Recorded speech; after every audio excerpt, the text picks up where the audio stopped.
Tonight, in Chicago's most luxurious ballroom, Isabella Moretti, a wife betrayed by her husband, despised by the entire underworld, rises up and turns it all upside down. Salvatore De Luca, the Mafia boss who strikes fear into an entire criminal empire, thought he held all the power. But tonight, before hundreds of the city's most dangerous men, he's about to realize that the only person he'll never truly understand is the woman who slept beside him for 20 years. If you're reading this story, please like and comment with the city you're watching in so I know how far my story has progressed. And don't miss the ending, because this is a story where the loser isn't always who you think they are. The gold leaf trim on the ceiling of the Palazzo De Luca ballroom had cost more than most men earned in a decade. And Salvatore De Luca knew the exact figure because he had approved the invoice himself. In the same month, he had approved the wire transfer that paid for Bianca Romano's penthouse on Lakeshore Drive. He was a man who kept meticulous accounts of everything except the things that mattered. The ballroom held 240 people that night. Not one of them had come because they loved Salvatore De Luca. They had come because refusing an invitation from the Don of the North Side was the kind of mistake that men did not make twice. The capos from the outfit's remaining Chicago families sat at their assigned tables in their assigned suits, sweating through their collars because the room was too warm and nobody had the nerve to ask for the air conditioning to be turned up. 3 city aldermen stood near the bar, laughing too loud at jokes that weren't funny, nursing whiskeys they didn't want.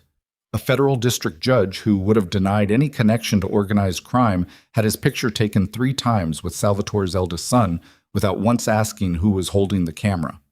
At the head table, the white roses were fresh. The champagne was a 2004 vintage. The candles were real beeswax, and they had been burning for 40 minutes by the time Salvatore De Luca walked in, with Bianca Romano 1 step behind him and Isabella Moretti De Luca 2 steps behind her. Isabella noticed the roses first. She always noticed flowers. It was a habit she'd carried from her childhood in the Moretti estate, where her father had kept a gardener on staff year-round, and said that a man who allowed dead flowers in his house was a man who had stopped paying attention. She had married Salvatore 22 years ago, partly because he sent her white roses on the 3rd date, and she had been foolish enough to believe it meant something permanent about him. Now she looked at the roses on the table where she was supposed to sit, not at the head, but 2 seats down, positioned between a capo's elderly wife and an empty chair, and understood with a clarity that tasted like cold iron that tonight was not an accident. She sat down without a word. She folded her hands on the table. She watched Bianca Romano take the chair at Salvatore's right, the chair that had been Isabella's for 19 of their 22 years of marriage, and she breathed slowly through her nose and did not let her face move. The woman had good hair. Isabella gave her that. Bianca was 31, which put her 11 years younger than Isabella and 17 younger than Salvatore, and she carried herself with the specific confidence of someone who had recently been told she was untouchable. She wore a black dress that cost about the same as a mid-sized sedan, and she wore it well. And when she leaned towards Salvatore to murmur something in his ear, she put her hand briefly on his wrist in a way that was visible to everyone at the table and to several people at the tables nearest the dais. And it was not an accident either. Salvatore laughed at whatever she said. It was his public laugh, the one that didn't reach his eyes, the one he used when he wanted a room to understand that he was relaxed and therefore in total control. Isabella picked up her champagne glass and drank. The dinner progressed the way these dinners always progressed. Slowly, with too much food and too much carefully calibrated conversation, men passing information in the spaces between sentences, wives and companions performing their function of visible decoration in silence. Isabella had attended 47 such events in 22 years. She had learned to count the courses, to track the real conversations happening beneath the ceremonial ones, to identify which alliances were strengthening and which were quietly dissolving based on where men's eyes went when they thought no one was watching. Tonight, most eyes kept going to Bianca. Across the table, Marco Ferrante, Salvatore's longest-serving capo, a man in his late 60s with thick gray hair and the careful stillness of someone who had survived multiple transitions of power, caught Isabella's eye once during the fish course and held it for 2 seconds before looking away. In that 2 seconds, Isabella read something she had not expected from Marco Ferrante. Not contempt, not pity, but something closer to unease. He knew something was wrong tonight. He just didn't know how wrong. The speeches began after the main course. Salvatore stood and spoke for 17 minutes about family legacy, about the next generation, about the importance of surrounding yourself with people who understood the scope of what you were building. He mentioned Isabella once, briefly, as my wife of 22 years, with the same flat inflection a man might use to mention the make of a car he had owned for a long time and was planning to trade in.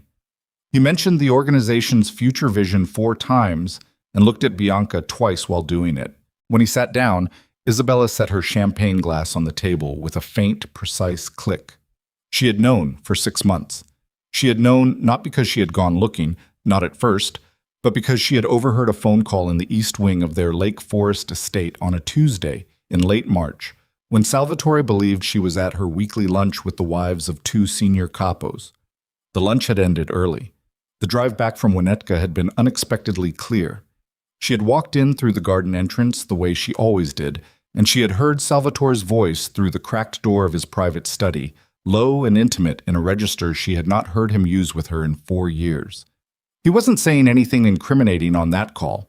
He was just talking to a woman the way a man talks to a woman he is keeping, warm and proprietary and faintly bored. It was the boredom that stopped Isabella cold in the hallway, not the intimacy. She had suspected intimacy. The boredom, the tone of a man who had already decided something and was simply executing the decision. She had stood in the hallway for perhaps 20 seconds.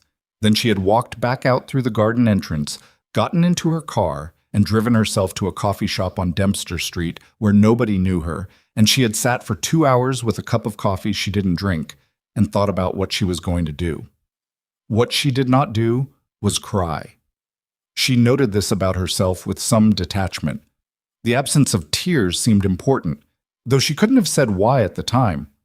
What she did, 3 days later, was call Evelyn Park. Evelyn Park was not a friend. Evelyn was a family law attorney who had represented 3 of the highest-profile divorces in Chicago's wealthiest circles over the previous decade, and she was known not for her warmth, but for her specific and sustained ferocity on behalf of her clients, and for an appetite for financial forensics that her opponents described as pathological. Isabella had never met her. She found her name in a way that left no paper trail and called her from a prepaid phone purchased with cash at a pharmacy in Evanston. "I need to understand something," Isabella told her, sitting in the parking lot of a grocery store with the engine running. "If a marriage has a prenuptial agreement, but the assets that grew during the marriage were grown using the wife's family capital, not the husband's, what does that mean for dissolution?" Evelyn Park was quiet for a moment. "It means we need to talk," she said. "In person, not on the phone." They met 4 days later at a small conference room in a building in the Loop that Evelyn used specifically for sensitive initial consultations. Isabella had worn sunglasses and a coat she'd bought the previous year on a trip to New York, one Salvatore had never seen. She felt faintly ridiculous, and then she sat down across from Evelyn Park and saw the woman's eyes, sharp, unhurried, completely unbothered, and stopped feeling ridiculous. She told Evelyn everything she knew. Then she told her what she suspected. Then she outlined, as precisely as she could, the structure of the Moretti family trust, the financial foundation that her grandfather had built, that her father had managed, that she had inherited controlling interest in at 34 when her father suffered his first stroke, and that had been quietly, incrementally used to underwrite the growth of Salvatore's organization for the better part of 15 years. Evelyn listened without interrupting. When Isabella finished, Evelyn uncapped a pen, pulled a yellow legal pad toward her, and wrote 3 words at the top: Moretti Trust Exposure. "Tell me," Evelyn said, "does your husband understand what he's actually been building on?" Isabella looked at her.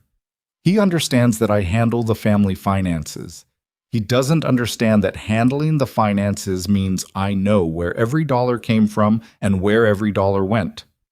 Evelyn wrote something else on the pad, then looked up. "Does he know what your voting rights in the trust actually permit you to do?" "No," Isabella said. "He's never read the trust documents. He's never asked to." The corner of Evelyn Park's mouth moved in a way that was not quite a smile. "Then we have some work to do," she said, "and we need to start immediately." What followed was 6 months of the most sustained and deliberate work of Isabella's life, conducted in total silence, in fragments of time stolen from a marriage she was still formally inhabiting, executed with a care and precision that she had not known she was capable of until the necessity of it revealed her to herself. Evelyn brought in a forensic accounting firm, Gaines and Rourke, a boutique operation based in Milwaukee with no Chicago ties. And two of their senior analysts spent 4 months unpicking the financial architecture of the DeLuca Empire's legitimate side. The casinos, the shipping interests, the real estate holdings, the 3 charitable foundations Salvatore had established for appearances, the offshore structures registered in the Cayman Islands and in Cyprus, the shell companies in Nevada and Delaware that appeared and disappeared like smoke. What they found confirmed what Isabella had suspected and revealed things she hadn't. The Moretti Trust had not simply been used as a passive funding source. Over the previous 4 years, Salvatore had been working with the DeLuca family's attorneys to quietly restructure the trust's bylaws.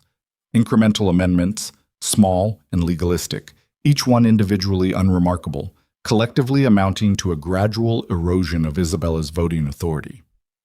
The plan, as best the analysts could reconstruct it, was to reduce her majority stake to a minority position and install a new board composition that would give Salvatore effective operational control over the trust's assets. Not immediately, not all at once. Over time, in the way that men who think in decades rather than years maneuver large sums of money. The trigger, they believed, was an expansion Salvatore was planning, a move into the port of Baltimore that would require more capital than his existing operations could generate, capital that would need to come from the trust, capital that Isabella, under the current structure, could legally refuse him. Hence the restructuring, hence the need to reduce her authority before he made the move. Isabella had read the analyst's report in a parking garage in Milwaukee, in the back seat of a rental car, on a Tuesday afternoon while Salvatore believed she was visiting her college roommate in Madison. She read it twice. Then she folded it and placed it in the fireproof briefcase she had bought specifically for this purpose. She had not been angry, reading it. She had moved past anger sometime in the previous weeks and arrived somewhere quieter and more durable. What she felt was something close to vindication, though that wasn't quite right either. More like clarity. The sensation of having named a thing correctly. What she had also found, through the forensic team's work and through her own careful examination of records to which she had legitimate access, was the full extent of Salvatore's relationship with Bianca Romano. Not just the personal dimensions, the apartment, the credit cards, the 3 trips abroad in the previous 18 months, but the professional ones. Bianca had been elevated to consigliere 8 months ago, a move Salvatore had presented as a recognition of her business acumen, her law degree, her instincts. What he had not said was that Bianca was the architect of the trust restructuring strategy. She had drafted the bylaw amendments. She had identified the legal mechanism. She had been, in that specific sense, the instrument of what amounted to an attempted theft from Isabella's family. Isabella sat with that information for several days. She sat with it the way you sit with something that has changed the shape of your understanding of the past several years, restructuring memory, recontextualizing small moments that had seemed insignificant and now revealed themselves as data points in a plan you hadn't known was being enacted around you. Then she called Evelyn Park and told her to proceed. The divorce papers were filed quietly, in a county where neither the DeLuca name nor the Moretti name carried the same gravitational weight as they did in Cook County. The process server was hired from a firm Evelyn used exclusively for high-sensitivity cases. The timing was Evelyn's suggestion: a public event, sufficient witnesses, maximum visibility. Isabella had asked whether this was necessary. Evelyn had said, "You're not ending a marriage. You're establishing a narrative. The narrative needs a moment everyone remembers." Isabella had thought about that for a long time. Then she said, "All right." What she had not expected, even after all of it, the planning, the preparation, the months of controlled and deliberate movement through a landscape made of secrets, was how she would feel sitting at that table watching Bianca Romano's hand rest on her husband's wrist. She had expected numbness. She had prepared for grief, the delayed kind, the kind that arrives when the adrenaline subsides. What she felt instead was something stranger and more precise, a kind of observational detachment, as though she were watching a scene in a film she had already read the script for, noting with professional interest where the blocking was slightly different from what had been described on the page. Salvatore had just finished his third after-dinner drink when the doors at the back of the ballroom opened. The man who walked in was medium height, medium build, wearing a gray suit that was good but not conspicuous. He moved through the room with the specific purposefulness of someone who knew exactly where he was going and had made peace with the consequences of getting there. Two of Salvatore's security men moved to intercept him at the edge of the main floor, and he showed them something on a laminated card and said something that made the larger of the two men step back half a step. The room began to quiet. Not all at once, but in the progressive way that rooms quiet when something is happening that people can't yet identify but can feel. Salvatore turned from his conversation with Marco Ferrante. He saw the man in the gray suit. His face did what faces sometimes do when the mind recognizes a threat before the conscious understanding has fully arrived, a momentary stillness, quickly smoothed. The man in the gray suit crossed the last 20 feet of ballroom floor in a silence that had become almost total. He reached the head table. He looked at Salvatore De Luca with an expression of absolute professional neutrality. "Mr. De Luca," he said, "I have a legal document requiring your signature acknowledging receipt." He placed the envelope on the table. Salvatore looked at the envelope. He did not pick it up. The 239 other people in the room were not breathing. It was Marco Ferrante who picked it up, cautiously, by the corner, as though it might be warm, and turned it over and read the return address and then set it back down on the table with a care that suggested he understood now what he was looking at. Salvatore's eyes moved across the table to Isabella. She was looking back at him. Her hands were folded on the table. Her champagne glass was empty. The silence stretched for 3 seconds. 4. 5. "This is a mistake," Salvatore said. His voice was controlled. He had the voice of a man who had spent decades controlling his voice in situations where lesser men would have broken. "It's not a mistake," Isabella said. Her voice was quiet and completely steady. "It was filed in DuPage County on Monday. You've been served, Salvatore." She watched something happen behind his eyes that she had never seen before in 22 years. Not rage. She had seen his rage, and it was large and predictable and had a shape she knew well. Not fear. She had seen his fear too, the rare occasions it appeared, and it manifested as acceleration, as action, as the sudden violent impulse to move. What she saw instead was something she had no prior reference point for. Stillness. The stillness of a man who has just looked over the edge of something and cannot yet calculate the drop. "Isabella," he said. The word came out differently than she expected. Quieter, almost like a question. "The filing includes," she said, "a full accounting of the Moretti Trust assets, a legal analysis of the trust restructuring attempts conducted over the past 4 years, and documentation of the capital transfers made to De Luca organization businesses using trust funds without the consent of the majority shareholder." She paused for one beat. "That's me, Salvatore. I'm the majority shareholder. I've always been the majority shareholder. You never bothered to confirm that."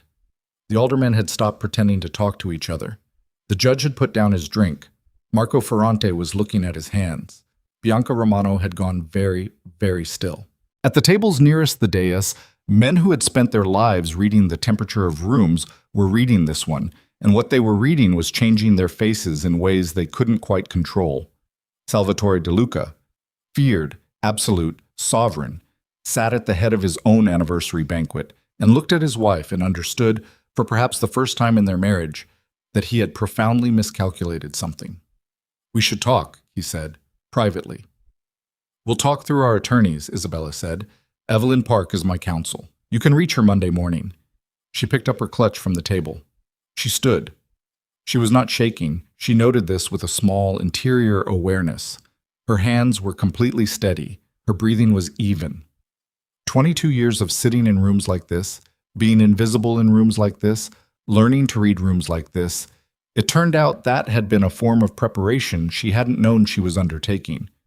She looked at Salvatore for one moment more, not with triumph, not with hatred, with something more absolute than either. Then she looked at Bianca Romano, and Bianca, for all her confidence, for all the certainty she had worn like armor all evening, looked away first. Isabella walked away from the head table, through the parting crowd, past the capos and the alderman and the judge and the 200 other people who were all very carefully not moving, and she walked out through the gold-trimmed doors of the Palazzo de Lucca ballroom and into the corridor, and then she stopped. She stood there alone for a moment in the corridor outside, and the sound of the room behind her, the 240 people beginning to breathe again, beginning to talk, the specific controlled chaos of powerful people recalibrating, came to her through the closed doors as a low, sustained roar. Her phone buzzed in her clutch. A text from Evelyn Park. "Done?" She typed back, "Done." She stood there for another few seconds. The corridor was empty except for a security man at the far end who was very carefully looking in the other direction.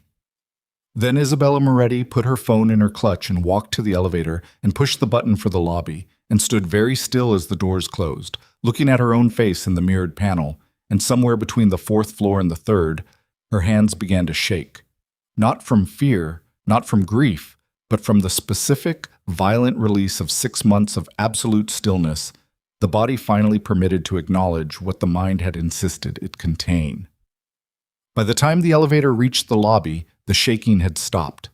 She walked out of the building into the October night, into the cold air off the lake, and her car was waiting at the curb. Her driver, not Salvatore's man, her man, hired 3 months ago through a channel Salvatore knew nothing about, held the door without speaking. She got in. The door closed. The car pulled away from the curb. Her phone was already buzzing again. Not Evelyn this time. A number she recognized as one of the Foundation's senior managers, a man named Thomas Aldrich, who almost never called after business hours. She answered. "Mrs. DeLuca," Thomas said, "I just got a call from the Moretti Trust Secondary Council. Someone attempted to initiate a transfer authorization this evening, about 90 minutes ago, before your dinner started. It was flagged and blocked, but Mrs. DeLuca," he paused, "it was an inside authorization attempt, someone with access to the Trust's internal systems." The car moved through the city. The lights of Lakeshore Drive blurred past the window. "I know," Isabella said. "You know?" "I've known for 3 weeks," she said. "The authorization would have failed regardless. I changed the authentication protocols in September." She paused. "Thomas, I need you to do something tomorrow morning. First thing." "Of course." "Pull every record of system access to the trust accounts going back 14 months, every login, every query, every document viewed. I want a full audit trail on my desk by noon." A pause. "Is everything all right?" Isabella looked out the window at the city sliding past in the dark. "No," she said, "but it will be." She ended the call. The car was moving north toward the safe house she had rented in Evanston 6 weeks ago. Not the Lake Forest estate, not tonight, not until her attorneys had filed the emergency injunctive relief that would freeze the trust accounts by morning and ensure that whatever Salvatore attempted in the next 12 hours landed against a wall she had already built. She did not know, yet, what Salvatore would do when the shock cleared. She knew the man, or she knew the man she had believed him to be, and she was increasingly aware that these were not the same thing. The Salvatore she had married had been capable of patience, of long, cold strategy, of absorbing damage without immediate reaction, and then responding when his opponent had forgotten to keep watching. That was the Salvatore who worried her, not the rage, not the pride, the patience. Her driver took the Sheridan Road exit and moved north through the darkened residential streets, and Isabella watched the houses go past and thought about the audit trail and the emergency injunctions and the 3 sealed envelopes she had left with a courier service 2 weeks ago with instructions to deliver them at 9 a.m. tomorrow morning, one to the editor of a financial newspaper, one to a senior investigator at the Illinois Department of Financial Institutions, and one to a name she had found deep in a federal filing that she was not supposed to have accessed, in a case that was not supposed to be public yet, concerning the DeLuca organization's Baltimore port interests. The car stopped at a red light. Isabella's phone buzzed. An unknown number. She looked at it for a moment, then answered. Silence. Then, Low and measured, Salvatore's voice. "You should have come to me," he said. "We could have handled this." "No," Isabella said. "We couldn't." "Whatever you think you know, Gates." "I don't think I know anything, Salvatore. I know it. There's a difference. 22 years taught me that difference." She kept her voice level. "Don't call this number again. Call Evelyn Park." She ended the call, blocked the number, then sat back against the seat and closed her eyes for just a moment, just a few seconds, the first time she had permitted herself to close her eyes and simply exist without calculating something since the drive home from that coffee shop in March. The light changed. The car moved. The city lights retreated behind them. What she didn't know, what she had no way of knowing sitting in the back of that car moving north through the dark, was that at the same moment she was blocking Salvatore's number, a second call was being made from the Palazzo de Luca ballroom to a number in the 443 area code, Baltimore, and that the person who answered that call was not the person Salvatore believed he was calling, and that the conversation that followed would set in motion something that Isabella's careful preparation had not fully accounted for, something that would force her, in the weeks ahead, to make choices she had not yet imagined she would be required to make. The call from Baltimore lasted 4 minutes and 12 seconds. Salvatore knew this because he had been watching the timer on his phone's screen while he stood in the private anteroom off the Palazzo de Luca ballroom, the one used for coat storage in winter and for conversations that couldn't happen in public the rest of the year. The coat hooks were empty. The room smelled of cedar and old wood and the specific airlessness of enclosed spaces that never quite got enough circulation. One of his security men stood outside the closed door. Inside, Salvatore stood alone next to a rack of empty hangers and listened to a man named Vincent Crowe explain, in the careful and measured tones of someone who had been waiting for this call and had prepared what he was going to say, that the situation had changed. "How changed?" Salvatore said. "It wasn't a question." "The federal investigation we discussed in July," Crowe said. "It's moved. It's not preliminary anymore. They've got a grand jury seated, Cook County, not Baltimore, which means your Chicago exposure is their primary target. Baltimore is secondary." A pause. "Salvatore, they've been building this for 18 months. Whatever you think they know, assume they know more." Salvatore was quiet for a moment. Through the closed door, he could hear the muffled sound of 200 people trying to understand what had just happened to their evening. "Who's the lead agent?" "Someone named Reyes, Elena Reyes. She's out of the Chicago field office, financial crimes, organized crime task force. She's been on DeLuca accounts for 14 months. Another pause. "The word I'm getting is she's careful, patient. She doesn't move until she's certain." Salvatore put his left hand flat against the wall and looked at the empty coat hooks. "The trust filings Isabella submitted tonight. If Reyes has access to them, she will by morning," Crowe said. "Court filings are public record. Any competent federal agent working a financial crimes case is going to have those documents before noon tomorrow." The silence that followed lasted long enough that Crowe said, "You still there?" "I'm here," Salvatore said. He ended the call. He stood in the cedar-smelling room for 43 seconds. He was not counting, but that was how long it took for the information to fully distribute itself through his understanding of his situation and for the picture it produced to become clear enough to look at directly. Then he opened the door and told his security man to find Marco Ferrante and bring him here now, quietly, and to tell nobody else where they were going. Marco arrived 3 minutes later, moving with the unhurried deliberateness of a man who understood that speed was rarely the answer to anything. He stepped into the anteroom and the security man closed the door behind him, and Salvatore watched Marco look at him with the specific expression of a man who had been reading rooms for 40 years and had already read this one. "The papers are real," Marco said. It was not a question either, Schraub. "The papers are real." Marco was quiet for a moment. He put his hands in his jacket pockets. "The trust? She controls it. She's always controlled it." Salvatore heard the words coming out of his mouth and felt the particular quality of humiliation that comes not from being beaten, but from realizing that you were never in the position you believed you occupied. The restructuring Bianca designed, it would have required Isabella's consent at a level I didn't know she held. We were working around a door that was never going to open the way we thought. Marco absorbed this. His face did not change in any way that was visible. "How long has she known?" About the restructuring, I don't know. About Bianca? He paused. At least 6 months, based on when she retained the attorney. 6 months, Marco repeated very quietly in the tone of a man doing arithmetic. I know. 6 months she was in that house with you, and she didn't... Marco stopped himself. He looked at the floor for a moment. When he looked up, there was something in his eyes that Salvatore recognized, after a moment, as a form of reluctant respect that Marco was not trying very hard to conceal. What else? Salvatore told him about Crow's call. He gave him the relevant facts in order. The grand jury, the agent's name, the 18-month timeline, the Baltimore situation becoming secondary. He watched Marco's face move through a sequence of responses that were subtle but readable if you had known the man for 30 years, which Salvatore had.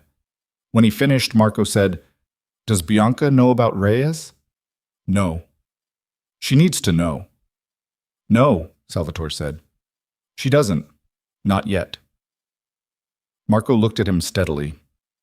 Salvatore, if Bianca put together the trust restructuring and there's a federal financial crimes investigation that's been running for 14 months, she's exposed.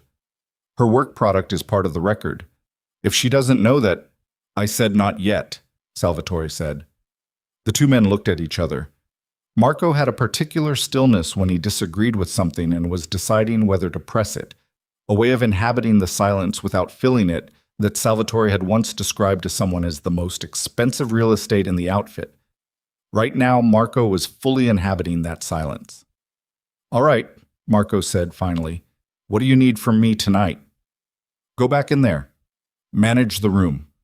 Tell the capos there's nothing structural happening, that this is a private domestic matter, and the organization's operations are unaffected. Tell them I'll meet individually with each of them this week. He paused. Anyone who pushes back, note the name. Marco nodded once, slowly, in the way of a man noting the instruction, and also noting the implications of the instruction, and filing both. And Ferrante, Salvatore said. If anyone in that room has already made a phone call, they shouldn't have made... I'll find out, Marco said. He opened the door and was gone. Salvatore stood alone in the cedar-smelling room for another minute. Then he straightened his jacket, took a breath that was deeper than his face showed, and walked back out into the corridor. He did not go back into the ballroom. He took the service elevator to the private garage on the building's lower level, where his car was waiting with his driver and his second security man, and he told the driver to take him to Bianca's apartment on Lakeshore Drive, and he sat in the back of the car and watched the city move past the windows without seeing it. Bianca answered the door, still in her black dress. She had arrived 12 minutes before him, which meant she had left the ballroom quickly, which meant she had understood the evening's implications faster than he had given her credit for. Her face when she opened the door was not the face of a woman who was surprised to see him. It was the face of a woman who had been waiting to see him and had spent the 12 minutes preparing what she was going to say. Come in, she said. He came in. The apartment was expensive in the way of all the things he had given her. Correctly expensive, precisely calibrated to a certain register of affluence. Nothing overdone. Everything chosen with the instinct she had for appearing exactly as sophisticated as she was without appearing to be trying. He had once found this quality attractive. Right now it made the apartment feel like a performance of a life rather than a life. She poured him a drink without asking. Bourbon, 2 fingers, no ice. She kept the bottle on the counter instead of putting it away, which told him she was pouring herself one too as soon as this conversation had cleared enough ground. He took the drink and did not sit down. She knew about the trust restructuring, he said. Bianca had her back to him, pouring her own drink. Her shoulders did a thing, a small, controlled compression, immediately released, that told him this was not news to her, that she had arrived at this conclusion herself in the car, or the elevator, or the 12 minutes before he knocked. She turned around. Her drink was larger than his. How much does she know? Bianca said. Enough. He looked at her. The forensic accounting, the bylaw amendments, the offshore routing. He paused. How long did you think it would take someone with full access to the trust's internal records to reconstruct what we were building? Something moved behind Bianca's eyes. I told you in March that the internal access protocols needed to be changed before we went further. I put it in writing. You said it would raise questions. Don't do that. I'm not doing anything except telling you what I told you. Bianca. His voice dropped to the register it went to when he was done with the preliminary portion of a conversation. The restructuring is exposed. Her attorneys have everything. And there's a federal grand jury seated in Cook County that has been working a financial crimes case against the organization for 14 months. He watched her face. The agent running it has been on the trust accounts for most of that timeline. The glass in Bianca's hand didn't move, but her grip on it tightened, visible in the whitening of her knuckles against the crystal. Federal? Financial crimes, organized crime task force, someone named Reyes. Bianca set the glass down on the counter. She turned away from him and put both hands flat on the countertop and looked at the kitchen window, which showed nothing except the reflection of the lit kitchen against the dark glass of the night outside. He could see her reflection and his own, standing 6 feet apart in an expensive kitchen in an expensive apartment, both of them looking at their own reflected faces. "The bylaw amendments I drafted," she said, without turning around.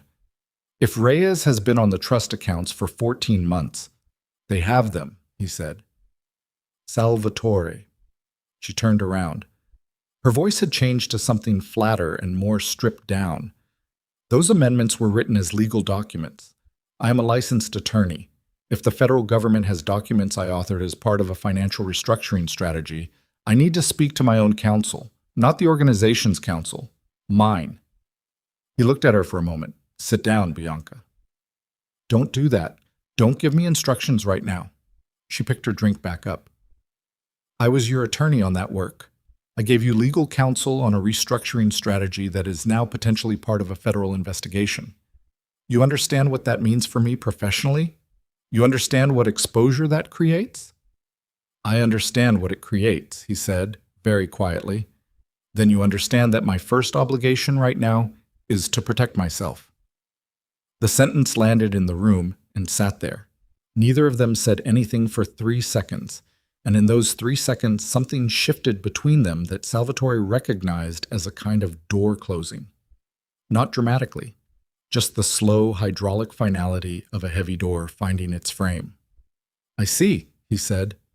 "Don't look at me like that. You knew the risks. We both knew the risks. I told you in March that the timeline was too aggressive and the access protocols were a problem. I am telling you right now that I need to call my attorney tonight, and I need you to understand that whatever I say to that attorney is privileged and is mine." "No one is suggesting otherwise," he said. "You're looking at me like someone is suggesting otherwise." He put his drink down on the coffee table. He buttoned his jacket. He moved toward the door with the measured unhaste of a man performing composure. "Get your attorney," he said. "But, Bianca—" He stopped with his hand on the door handle and looked back at her.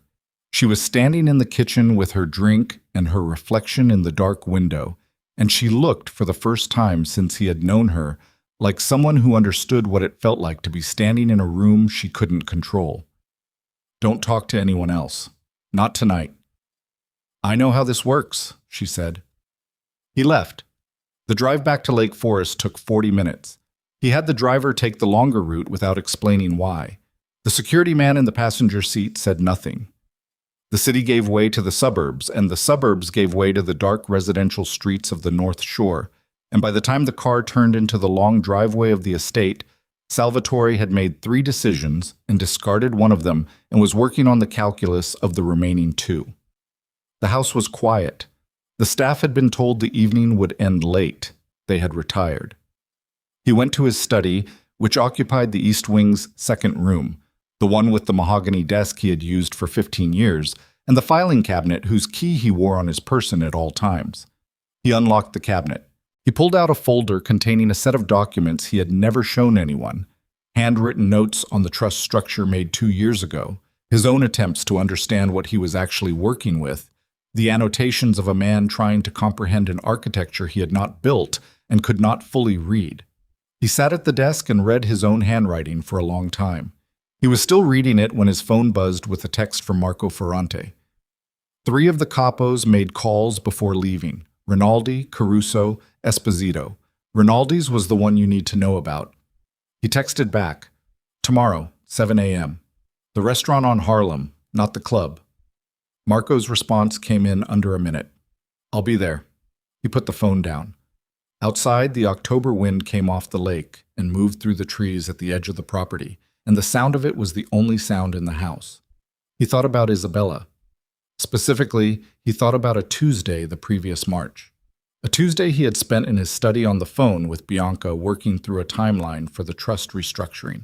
A Tuesday he was now fairly certain Isabella had come home early and heard a portion of. He thought about the way she had been at dinner that week. Quiet, attentive, unremarkable. He thought about whether she had been unremarkable before that week and found that he could not remember clearly enough to say. She had been there.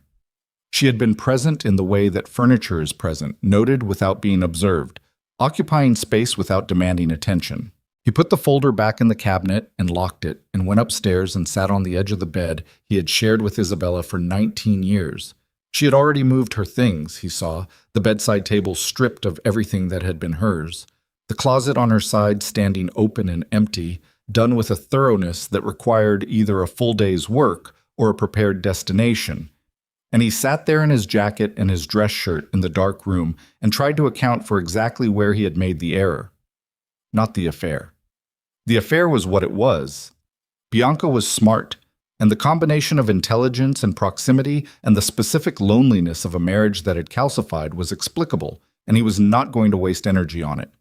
The error was something else. The error was the one he kept circling back to.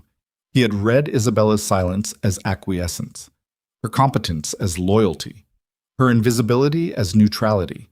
He had looked at a woman who had been managing the financial architecture of his empire for 15 years and concluded that because she did it quietly, she must not understand the full weight of what she held.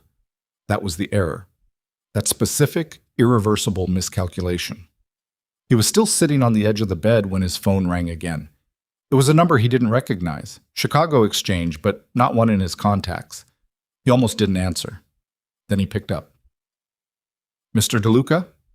A woman's voice, precise, unhurried, with the particular controlled neutrality of professional authority. My name is Elena Reyes. I'm a special agent with the FBI's Chicago field office. I'm calling to let you know that a grand jury subpoena related to financial activities connected to your organization will be delivered to your attorney of record tomorrow morning at 9 a.m. Salvatore's hand tightened on the phone. Outside, the wind moved through the trees. Any questions you have should be directed to your attorney, Reyes continued. I'm calling as a professional courtesy, which I am not required to extend and which I will not extend again. Do you understand? I understand, he said. Good night, Mr. DeLuca, she said, and ended the call. He sat in the dark bedroom for a long time after that. The call had been professional courtesy in the technical sense, and a message in the actual sense. And the message was, we are ready, and we want you to know we are ready, and we want to see what you do now that you know. At 6:15 in the morning, after he had not slept, he showered and dressed and was in his car by 6:45, moving through the early gray light toward the restaurant on Harlem Avenue, where Marco Ferrante was already waiting in a corner booth with 2 cups of coffee and a face that had also not slept. Marco pushed a cup across the table without preamble. Salvatore sat. He drank. The coffee was too hot, but he drank it anyway. Rinaldi, he said. Rinaldi called someone in the Camorra connection out of New York, the Verano family. Marco wrapped his hands around his own cup. I don't have the content of the call, but the fact of it, the Veranos have been watching our Baltimore move for 8 months, Salvatore said. If Rinaldi is talking to them the morning after the filing, he's telling them the leadership is compromised, Marco said. He said it flatly, without editorializing, the way Marco delivered information he found distasteful. Whether he means it as intelligence or as positioning for himself, the result is the same. Salvatore looked out the restaurant window at Harlem Avenue, which was just beginning to take on its morning traffic. The delivery trucks and early commuters and the first few pedestrians moving through the thin October light. The federal subpoena arrives at 9, he said. Marco did not react, which meant he had already anticipated this. The capos need to be told before they find out another way, Marco said. If they hear about the subpoena from anyone other than us, we lose the room entirely, not just Rinaldi. I know. And the trust, the frozen assets. Marco paused. How long until the injunction takes effect? Evelyn Park is thorough, Salvatore said. It's probably already in effect. He set down his cup. She had 6 months to prepare this, Marco. Whatever I thought I was building, she was building a wall around the same time. Marco was quiet for a moment. He turned his coffee cup in a slow rotation, studying the surface of it. She never said a word, he said. Not to anyone. I've been around this organization since before you were married. I never... He stopped. She's a Moretti, he said, and the word carried the weight of the name the way names like that carry weight when spoken by men who have seen what those names mean in practice. Yes, Salvatore said. She is. You forgot that. Salvatore looked at him. I'm not saying it to be cruel, Marco said. I'm saying it because it's the most important piece of this. He leaned forward slightly. You built 20 years of power on her family's money and her family's name, and you treated her like the help. That's the mistake, not Bianca, not the restructuring, that. He leaned back. She didn't just divorce you, Salvatore. She's dismantling the foundation, and she has every legal right to do it. The two men sat with that for a moment. What do you need from me? Marco said. Again, the same words as the night before, but landing differently now. Not as a soldier asking for orders, but as something older and less categorizable. A man who had made 40 years of choices inside a particular world and was watching that world reorganize itself around a consequence no one had anticipated. Salvatore opened his mouth to answer. His phone buzzed.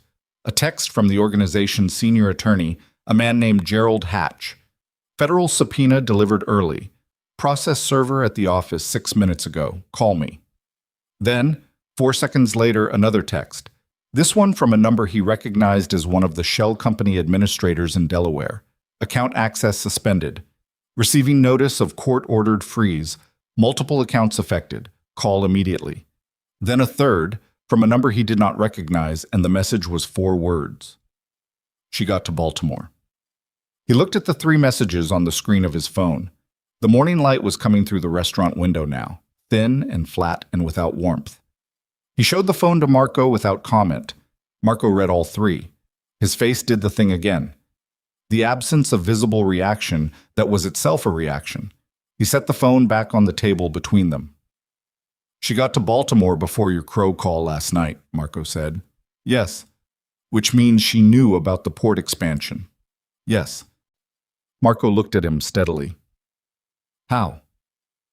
It was the right question.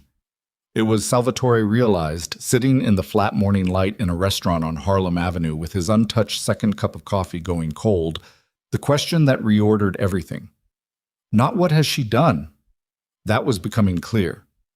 Not what do I do now? That was a sequence of tactical problems he could address one at a time.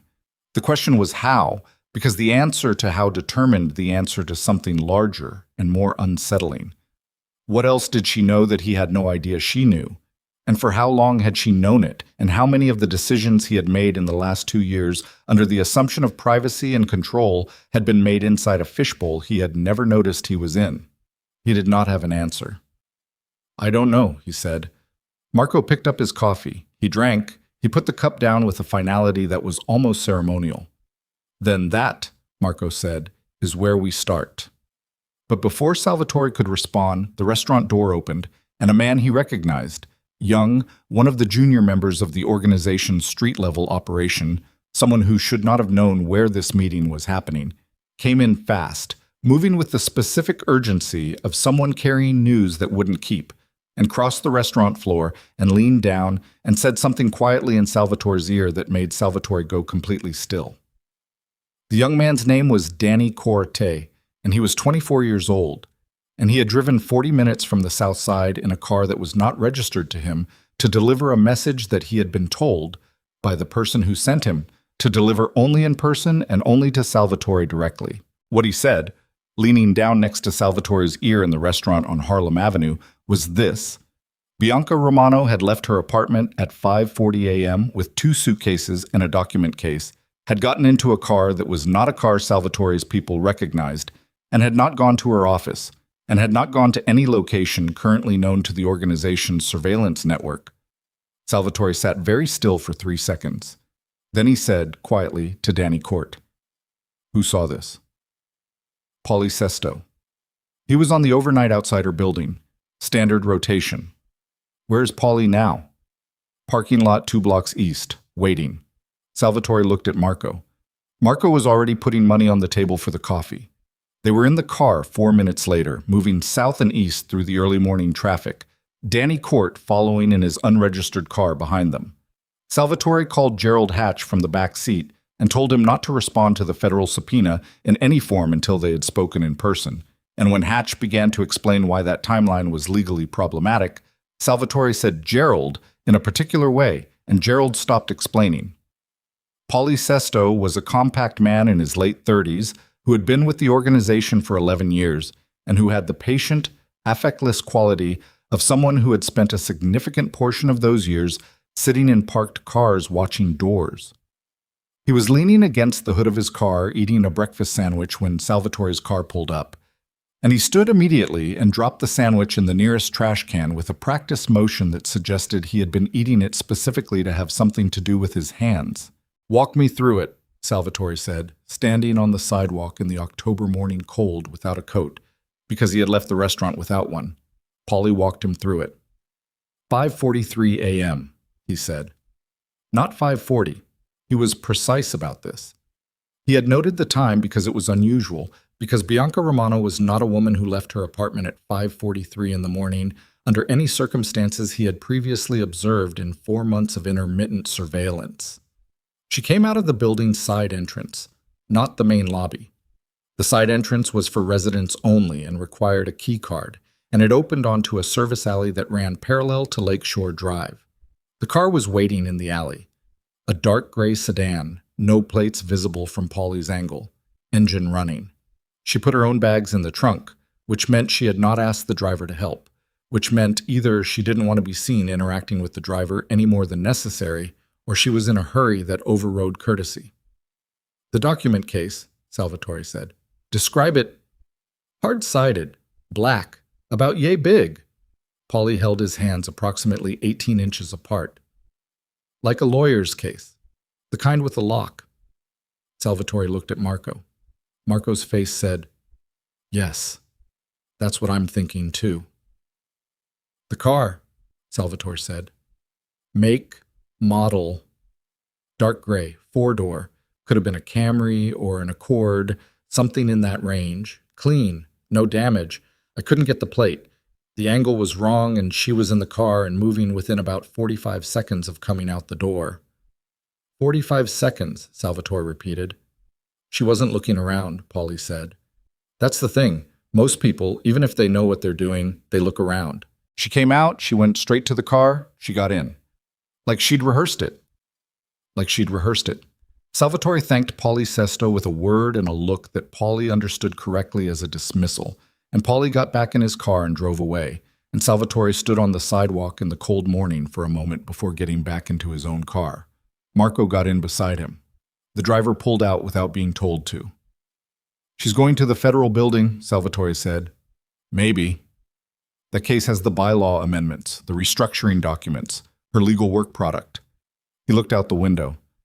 "She's not running, Marco. She's not scared enough to run. She's going to trade." Marco was quiet. "She'll give them the documents as evidence of the restructuring strategy and position herself as a cooperating witness rather than a subject," Salvatore said. The words came out with a flatness that was not calm, but was the thing on the other side of calm, the place you arrive at when emotion has been running so long it burns off and leaves something colder. "She'll say she was acting under instructions, that she raised concerns, which she did, in writing, which she was smart enough to do. She'll say she didn't understand the full scope of the federal exposure, and they'll take it because what she has corroborates whatever Reyes has already built." You don't know that's where she went.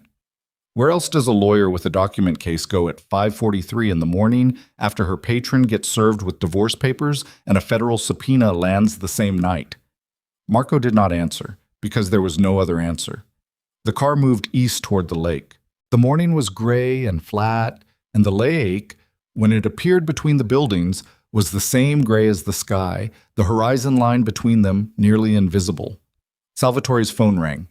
It was not a number he recognized, but it was a 312 area code, and it was not yet 7:30 in the morning, and he answered it with the knowledge that no call at this hour from an unknown number was going to contain good news.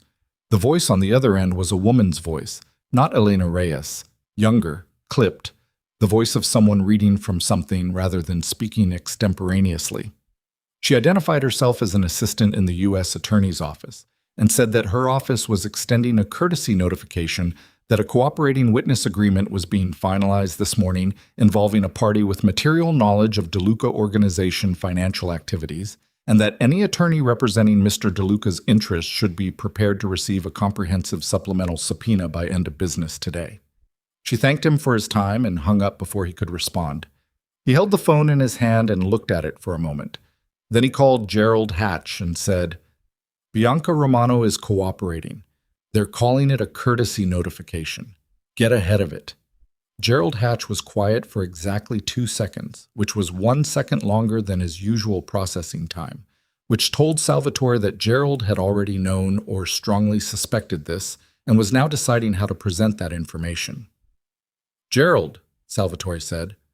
"I heard from her attorney last night," Hatch said. "Late. I was going to tell you this morning." Salvatore held the phone against his ear and said nothing. "Her attorney contacted me to put me on notice that she would be seeking independent representation on any matters relating to the trust restructuring. I took that as routine CYA. Cover your—" "I know what it means," Salvatore said. "I should have called you immediately," Hatch said. "I'm sorry." "Get me into your office in 2 hours," Salvatore said. "Have the full federal exposure analysis ready. Everything. The trust, the shell companies, the Baltimore accounts, the casino licensing structures, everything you have." He ended the call. Marco said, "How bad is Hatch?" "I don't know yet," Salvatore said, "but he heard from her attorney last night and didn't call me. He might have been protecting her, or himself." Salvatore put the phone in his jacket pocket. "Or both. People protect themselves first. That's the one thing that's always consistent." He looked out the window. They were on Lakeshore Drive now, moving north, the gray lake on the right, the city's glittering eastern face on the left. And the morning was cold, and the light was flat.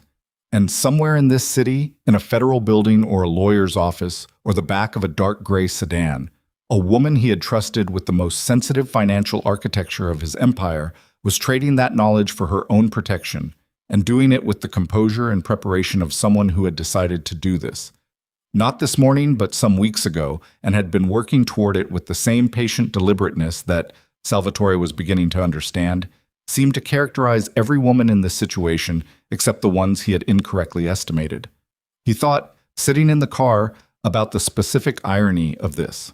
He had spent 22 years underestimating Isabella Moretti, and in the process of trying to replace what he had with her, he had installed Bianca Romano in a position of intimate operational trust, and he had underestimated her too, in a different direction, not as passive loyalty but as manageable ambition.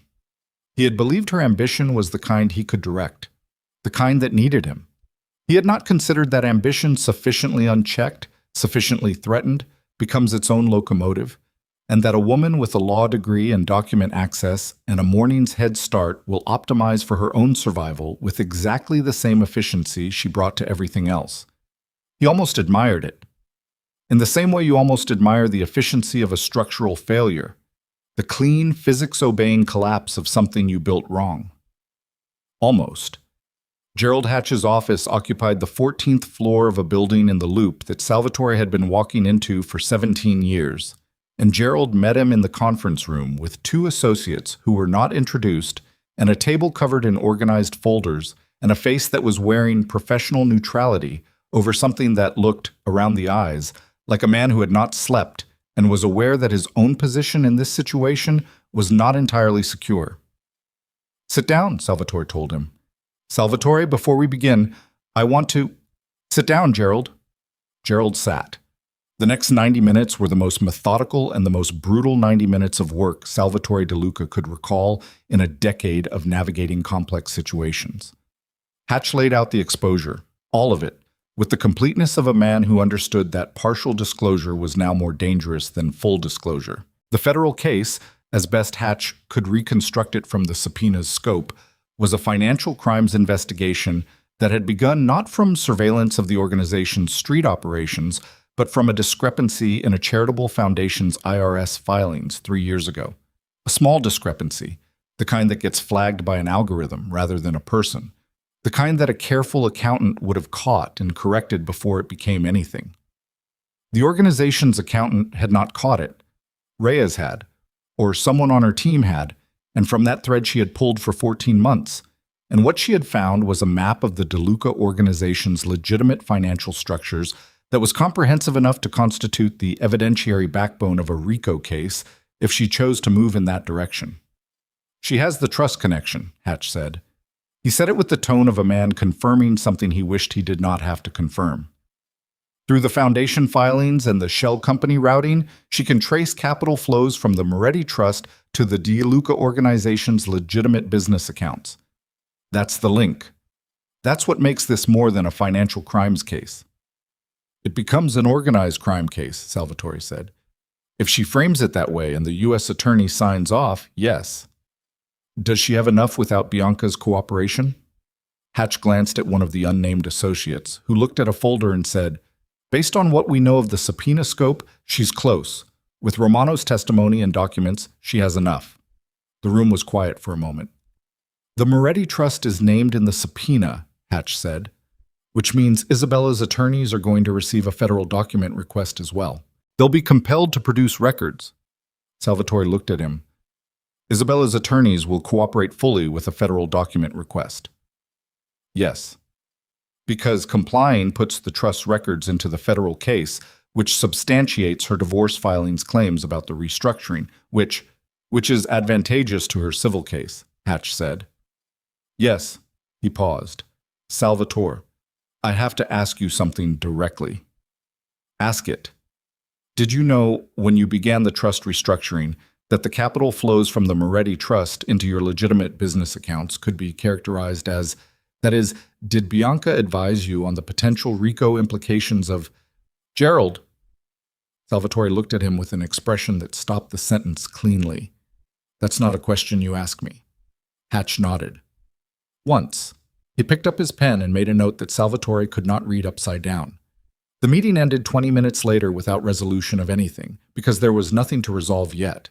There was only information, and the information was a landscape of exposure so wide and so well constructed that Salvatore's immediate options were genuinely limited. He could not move money that was frozen. He could not reach Bianca. He could not contact the Baltimore partners without risking additional federal scrutiny.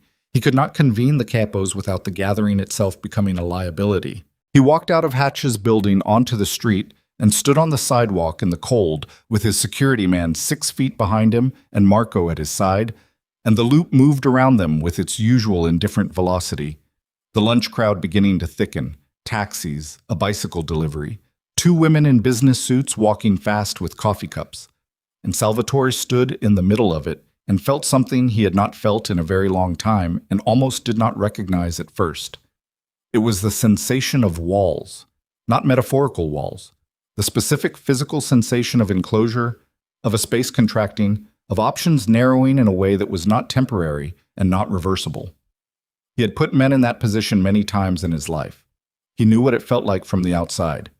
He had not known what it felt like from the inside until right now, standing on a sidewalk in the loop at 10:45 in the morning with the October wind cutting off the lake. We need to find out how she knew about Baltimore, he said to Marco. I know. Not tomorrow. Today. I understand. Marco paused. There's someone I can talk to, someone who would know if there was a breach on the Baltimore side. He said it carefully, with the particular care he used when he was managing Salvatore's awareness of something. Someone who has been inside this situation for a while. I want to talk to him before I bring it to you. Today, Marco. By tonight, Marco said. I need a few hours. Salvatore nodded. He got in the car. He went to the Lake Forest estate because there was nowhere else that was secure enough for what he needed to do next. He went to his study and sat at his desk and began to write, by hand, on paper, the way he had been taught to handle sensitive planning in the years before digital everything, the names of every person who had known about the Baltimore expansion at its earliest stage. Not the operational people, the inner circle, The people who had sat in rooms where that conversation happened and who had been there specifically because they were trusted. The list had 7 names on it. He looked at the list for a long time. Then he drew a line through Bianca's name, because she was already gone. He drew a line through his own name. That left 5. Marco Ferrante was on the list, and Salvatore did not draw a line through his name, but he put a small mark next to it, a tiny thing, barely a mark at all. Just the mechanical pressure of a pen held against paper for a half-second longer than necessary. He was still looking at the list when his phone buzzed with a text from a number he had never seen before. A 410 area code, Baltimore. The text contained no words, only a photograph. The photograph showed a document. The document was a printed email chain, and the email chain was between 2 parties. And one of the parties was using an address he recognized as one of the shell company communications accounts, an account that 3 people in the organization had access to. And the content of the email chain was a detailed summary of the trust restructuring strategy, including the timeline, the bylaw amendments, the capital transfer mechanism, and the Baltimore expansion's capital requirements. The date on the earliest email in the chain was 11 months ago, and the metadata visible at the top of the print, the small, automatic header that email clients generate showing routing information, showed that the email had been printed from a device with a host name he recognized. A host name he had assigned himself 3 years ago to a laptop used exclusively in the east wing of the Lake Forest estate. His laptop. His account. He looked at the photograph for a long time. His thumb hovered over it. He pinched the image to zoom in on the metadata, on the host name, on the date, on the name in the sender field. Not his name, not the account he used, but a secondary account nested within the same device's mail client, an account he had not set up and had not known existed. He set the phone face down on the desk. He sat with his hands flat on the desk surface in the quiet study in the quiet house, and he thought about a Tuesday in March and a phone call and a woman standing in a hallway who was not supposed to be home yet. He had assumed for 8 months that Isabella had overheard his call with Bianca. He had assumed it was that call, those words, that had started everything. He had built his entire understanding of her preparation on the premise that March was the beginning. But the email chain in the photograph was dated 11 months ago, before March, months before March, which meant Isabella had not discovered the restructuring plan because she overheard a phone call. She had known about it before the call. She had known about it, and she had let him continue, had watched him lay the groundwork for a strategy she already understood completely, had sat at dinners and driven to lunches and folded her hands on tables and said nothing for 11 months while he moved his pieces around a board whose true configuration she understood better than he did. The phone buzzed again, the same 410 number, a second photograph. This one showed a single page from what appeared to be a private investigator's report. The subject line at the top of the page read, DeLuca, Romano. Relationship timeline and documentation. Compiled for client, I, Moretti DeLuca. The date on the report was 14 months ago. 14 months. 2 months before the federal investigation had even begun. 14 months before the anniversary banquet. 14 months of documentation, preparation, legal strategy, financial forensics, all of it running parallel to his own plans, running beneath them, beneath everything he thought was happening in his marriage, in his house, in his empire. He stood up from the desk. He walked to the window that looked out over the back of the estate, the grounds, the trees at the property edge, the gray sky above them. He stood at the window with his hands behind his back, and he breathed slowly through his nose. He had been outmaneuvered, not recently, not in the past 6 months, for over a year, at minimum, possibly longer.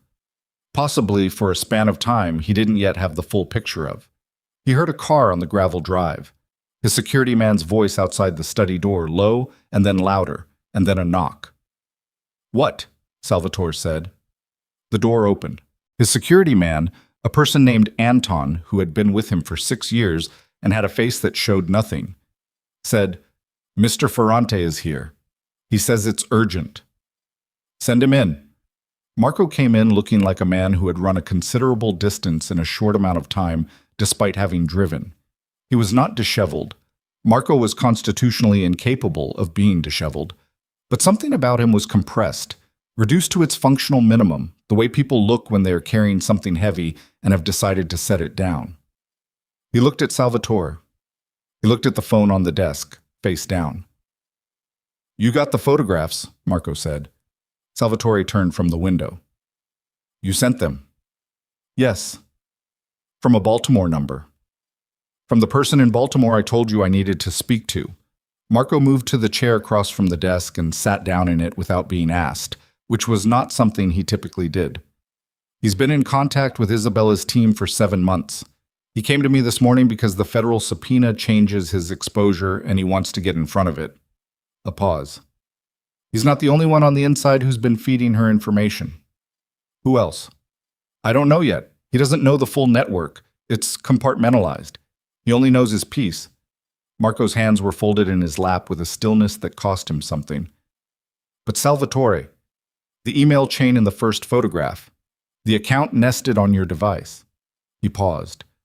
"I need to ask you something, and I need you to understand that I'm asking it because the answer determines everything about what we do next." "Ask it." "Did you know that account existed?" "No." "Has anyone had unsupervised access to your laptop in the past 2 years? Anyone with the technical capacity to install a secondary mail client and create a routed account that would appear to originate from your device?" Salvatore thought. He stood at the window and he thought carefully, and the answer assembled itself with the slowness of something enormous being moved. Bianca had spent time in the estate. Not often. He had been careful about that, careful in the specific, compartmentalized way of a man who tells himself his caution is adequate. She had been in his study 3 times that he could recall with precision.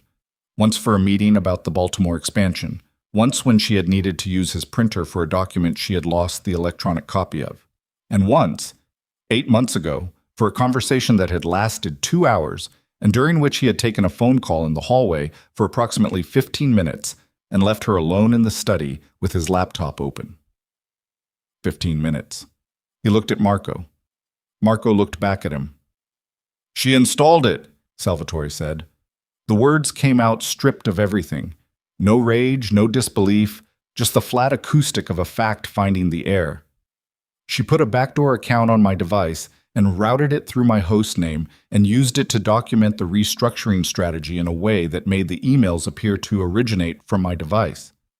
He heard himself saying it, and each word was a small door closing behind him. "If the federal investigation has that email chain, it looks like you were running the restructuring," Marco said. "Not her, you, from your device, under your host name." "She built me a frame," Salvatore said. Marco nodded, very slowly. "She built me a frame, and then she started cooperating with the federal investigation and took the documents with her, which means—" He stopped. "Which means Reyes doesn't just have a financial crimes case. She has what looks like evidence of the beneficial owner of the scheme directing it from a documented device. And the cooperating witness will testify to receiving those emails," Marco said. "Yes." The room was absolutely quiet. Outside, the wind moved through the trees at the edge of the property. Salvatore felt something give way in him. Not a collapse, not a breaking, but the specific sensation of a structural element reaching the end of its load capacity and beginning, slowly, to yield. He had built a life on being the most dangerous person in any room he entered, on being the one who controlled the variables, on being the architect of outcomes while other men were their subjects. He was standing in his own study in his own house, looking at the outline of a construction that had been built around him piece by piece by a woman he had brought into his inner circle and trusted with the most sensitive work of his professional life. And the construction was elegant, and it was thorough, and it was going to bury him under a federal indictment that appeared to be authored by his own hand. "Marco," he said, "yes. How much of what I have left is actually mine?" Marco looked at him steadily, with the look of a man choosing honesty over comfort at a cost he has already calculated. "Right now?" Marco said. "Very little." The answer landed in the quiet room, and Salvatore stood with it, looking out the window at the gray sky above the gray trees, and felt the walls complete themselves around him. Not with a sound, not with a shock, but with the slow, absolute finality of a structure finding its last point of closure, sealing itself shut from the inside, And somewhere in that sealed and silent space, the man who had built a criminal empire on the foundation of another family's invisible strength began, for the first time in 22 years, to understand the true dimensions of what he had lost and what had been taken from him by the person he had believed was merely a tool, while the woman he had discarded as merely a wife had been, all along, watching from a distance and waiting for exactly this moment to arrive. The commission meeting was called for a Thursday, not by Salvatore. That was the first thing, the first signal, visible to anyone paying attention, that the geometry of power had already shifted in ways that were not going to shift back. The meeting was called by Vincent Caruso, the eldest of the Chicago family heads, a man in his late 70s who had survived 4 decades of organizational turbulence by moving slowly and decisively and never calling a meeting he wasn't certain he could control. He sent word through the traditional channels, face-to-face, no phones, no intermediaries below capo rank. The message was brief. Thursday. The private dining room at Rosario's on Michigan. 11 a.m. All principals. All principals. Not Salvatore De Luca requests your presence. All principals. The phrasing was a communique in itself. Salvatore received the message Wednesday morning through Marco, who delivered it in person at the Lake Forest estate with the particular stillness of a man who has already absorbed the implications of the thing he is about to say and is managing his face accordingly. Caruso, Salvatore said. Caruso, Marco confirmed. Who else was consulted before this was called? Rinaldi and Esposito at minimum, possibly the Verano representative. There's been a man in from New York since Monday, low profile, staying at the Marriott on Michigan under a name I can't verify yet. Salvatore was standing at the window of the estate's study again. He had spent a lot of time at this window in the past 4 days. The trees had lost more leaves. The lawn was covered in them now, brown and flattened by the rain that had come through Tuesday night. They're not consulting me, he said. They're informing me. Yes, they've already decided something. Salvatore, Marco paused. You need to walk into that room tomorrow, prepared for the possibility that the decision is already made and the meeting is a formality, a courtesy.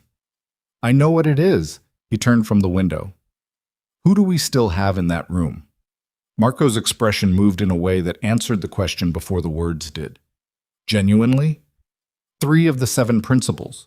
Ferraro, because he owes the trust money and a change in structure doesn't benefit him. Mendez, because he distrusts Caruso personally and will hold that longer than he holds anything rational. And Greco, because he's old enough to remember when your father ran this organization and he still thinks that means something. 3 out of 7. 3 who'll start on our side. The rest are waiting to see which way it falls. Salvatore sat down at the desk. He looked at the surface of the desk, the grain of the mahogany, the small imperfections in the finish that he had looked at for 15 years and never fully registered until now, when the act of looking at something familiar and fixed felt like the only stable act available to him. The federal exposure, he said. If I walk into that room tomorrow and Caruso has seen the subpoena scope, he's seen it, Marco said. Gerald Hatch's office has a man who talks to people he shouldn't talk to. The document summary was on the street by Monday afternoon, which means every person in that room knows about the frame Bianca built. They know about the email chain. They don't necessarily know it was fabricated. From the outside, Marco stopped. From the outside, it looks like I ran the trust restructuring through my own device and left a paper trail that points directly at me, Salvatore said. Yes, I know what it looks like. He stood up. He buttoned his jacket. He made the decision in the time it took to do those 2 things, which was approximately 8 seconds. And when the jacket was buttoned, he said, "Get me into a room with Isabella tonight." Marco looked at him. "Not to negotiate," Salvatore said. "Not to apologize. I need her to understand what Bianca did, what was done using the trust association with my organization.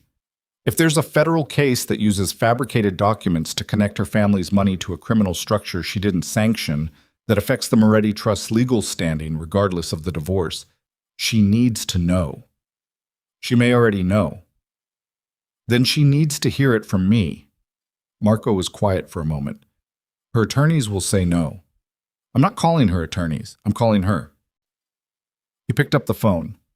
He found the number, not the one she had blocked, but the one she had used on their son's birthday, the one she used when she was being a mother rather than a wife, a number he had memorized without intending to, the way you memorize things you've dialed in the dark.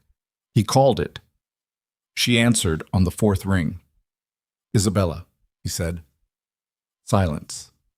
Not the silence of someone deciding whether to speak. The silence of someone who has already decided and is simply observing the quality of the moment. "Bianca built a frame," he said, "on my device. Email routing through my host name. The federal case has documents that appear to show me directing the restructuring from my own account. She spent 15 minutes alone in my study 8 months ago." He kept his voice level. "If Reyes moves this toward Rico and uses that email chain as evidence, the Trust Association gets pulled in. Your family's capital flows get characterized as knowing participation in a criminal enterprise. That affects the Trust's legal standing, and it affects you." A pause. "I know about the email chain," Isabella said. The words were quiet and entirely without surprise. Something moved in Salvatore's chest. Not grief, not anger, but the precise physical sensation of a floor dropping 2 inches beneath him. "How long?" he said. "I found the secondary account 4 months ago. My forensic team flagged an anomalous routing signature during the trust account audit." A pause. "I've known what she built for 4 months, Salvatore." "And you didn't, what, warn you?" Her voice stayed level. "She framed you. That's between you and her and the federal government. It has nothing to do with me. It has everything to do with the trust." "The trust is protected," Isabella said. "My attorneys filed a preemptive legal brief with the U.S. Attorney's Office 6 weeks ago, establishing the trust's position as a non-participating financial source, essentially that the capital flows were made under misrepresentation of their ultimate use. Reyes has seen it. She's not interested in the trust. She's interested in you and in Bianca." Salvatore sat with that for a moment. The estate was quiet around him. Anton was outside the study door. Marco was watching him with the careful attention of a man who can only hear one side of a conversation and is reading the rest from posture and breath. "You filed 6 weeks ago," Salvatore said. "Yes." "Before the banquet?" "Yes." "So the banquet was—" "The banquet was the last piece," Isabella said, "establishing public record of the marital dissolution and the trust's independent legal standing. The federal brief was already filed. The divorce papers were ready. The forensic accounting was complete. The banquet was—" She paused, and for the first time her voice had something in it that wasn't precision or distance, something very small and very controlled. The banquet was the end of something that had been over for a long time. Neither of them spoke for a moment. "Isabella," he said. He said it the way he had said it in the ballroom, not as a sentence, just as a word, her name in his mouth, which was a thing he was now aware he had said carelessly for 22 years and was saying now with a weight he didn't know what to do with. "Don't," she said. "I'm not. Don't. Whatever it is, don't." A pause. "Go to the commission meeting. Handle what's in front of you. That's the only conversation that matters now." She ended the call. He put the phone on the desk and looked at it for a moment. Marco watched him. Neither of them said anything. Then Salvatore picked the phone back up and called Gerald Hatch and told him to prepare the full financial disclosure package, everything, for presentation at tomorrow's commission meeting, and that he wanted Hatch himself in the room as counsel, and that Hatch should understand that incomplete disclosure tomorrow would be more dangerous than full disclosure, and that if Hatch had any remaining professional loyalty to the organization he had served for 17 years, now was the time to demonstrate it without qualification. He slept 4 hours. He was in the car by 9:15. Rosario's on Michigan was a restaurant that had been in operation since 1962 and had served, in that time, as the backdrop for 6 commission meetings that Salvatore knew of and an unknown number that predated his involvement in the organization. The private dining room in the back was accessible through the kitchen, a windowless room with a round table, 8 chairs, indirect lighting, and acoustic properties that made it very difficult to record effectively from outside the walls. Caruso had chosen it for those reasons across multiple decades. The room was full when Salvatore walked in at 10:58.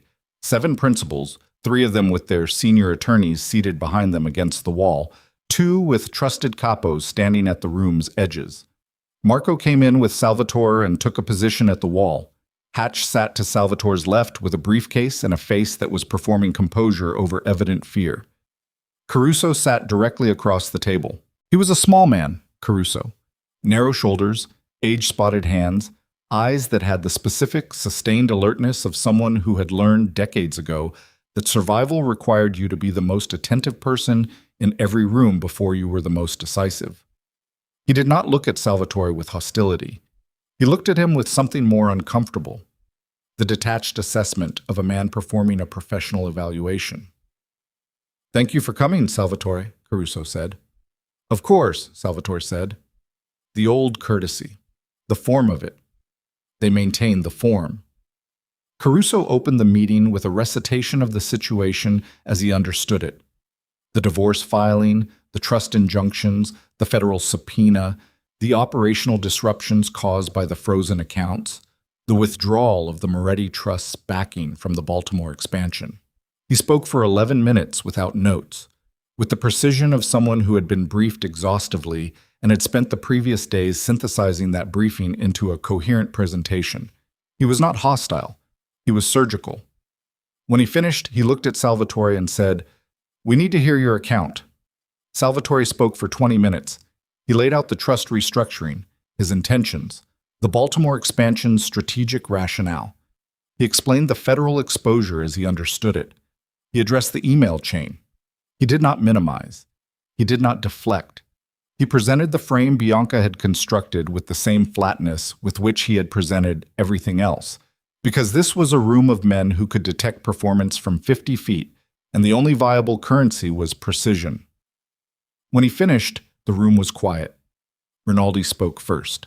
He was in his mid-50s, compact and precise, with a legal background that had never entirely left his manner of engagement. "The email chain," he said. "You're asking us to accept that the documents the federal government has were fabricated by Romano and that your device was used without your knowledge."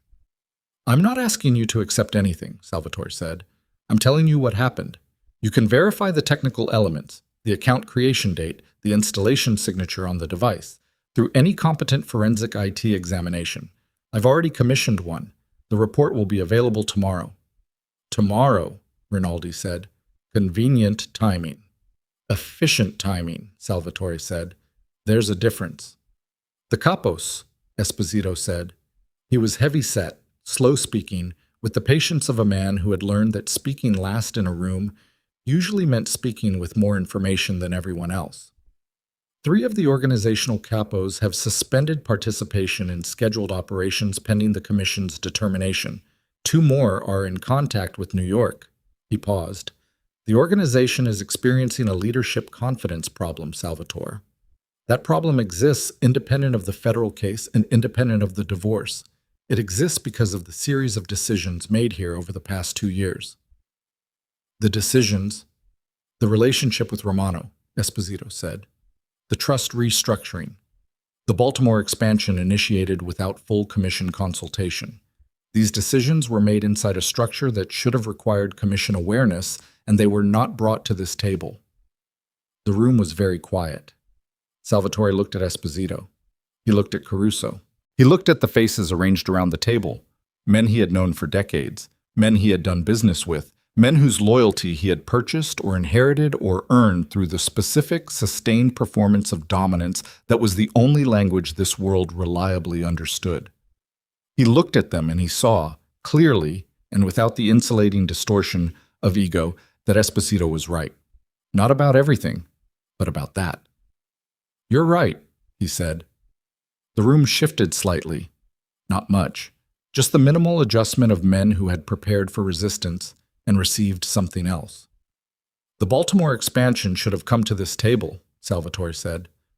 "The trust restructuring, the intent of it, if not the mechanics, should have been disclosed. Those were failures of process that created the exposure we're all managing now." He paused. "I'm acknowledging that directly." Caruso looked at him with the expression of a man reassessing a calculation. The acknowledgement is noted, he said. It doesn't resolve the operational situation. No, it doesn't. Salvatore placed his hands flat on the table. What resolves the operational situation is a demonstrated path forward that protects the organization's legitimate structures, addresses the federal exposure in a way that limits collective damage, and reestablishes the capital access that the trust injunction has suspended. He looked at Hatch. Gerald. Hatch opened the briefcase and began distributing folders. The room watched in silence as the materials moved around the table, 12 pages each, organized, tabbed, the product of 48 hours of work by people who had been told their jobs depended on the quality of what they produced.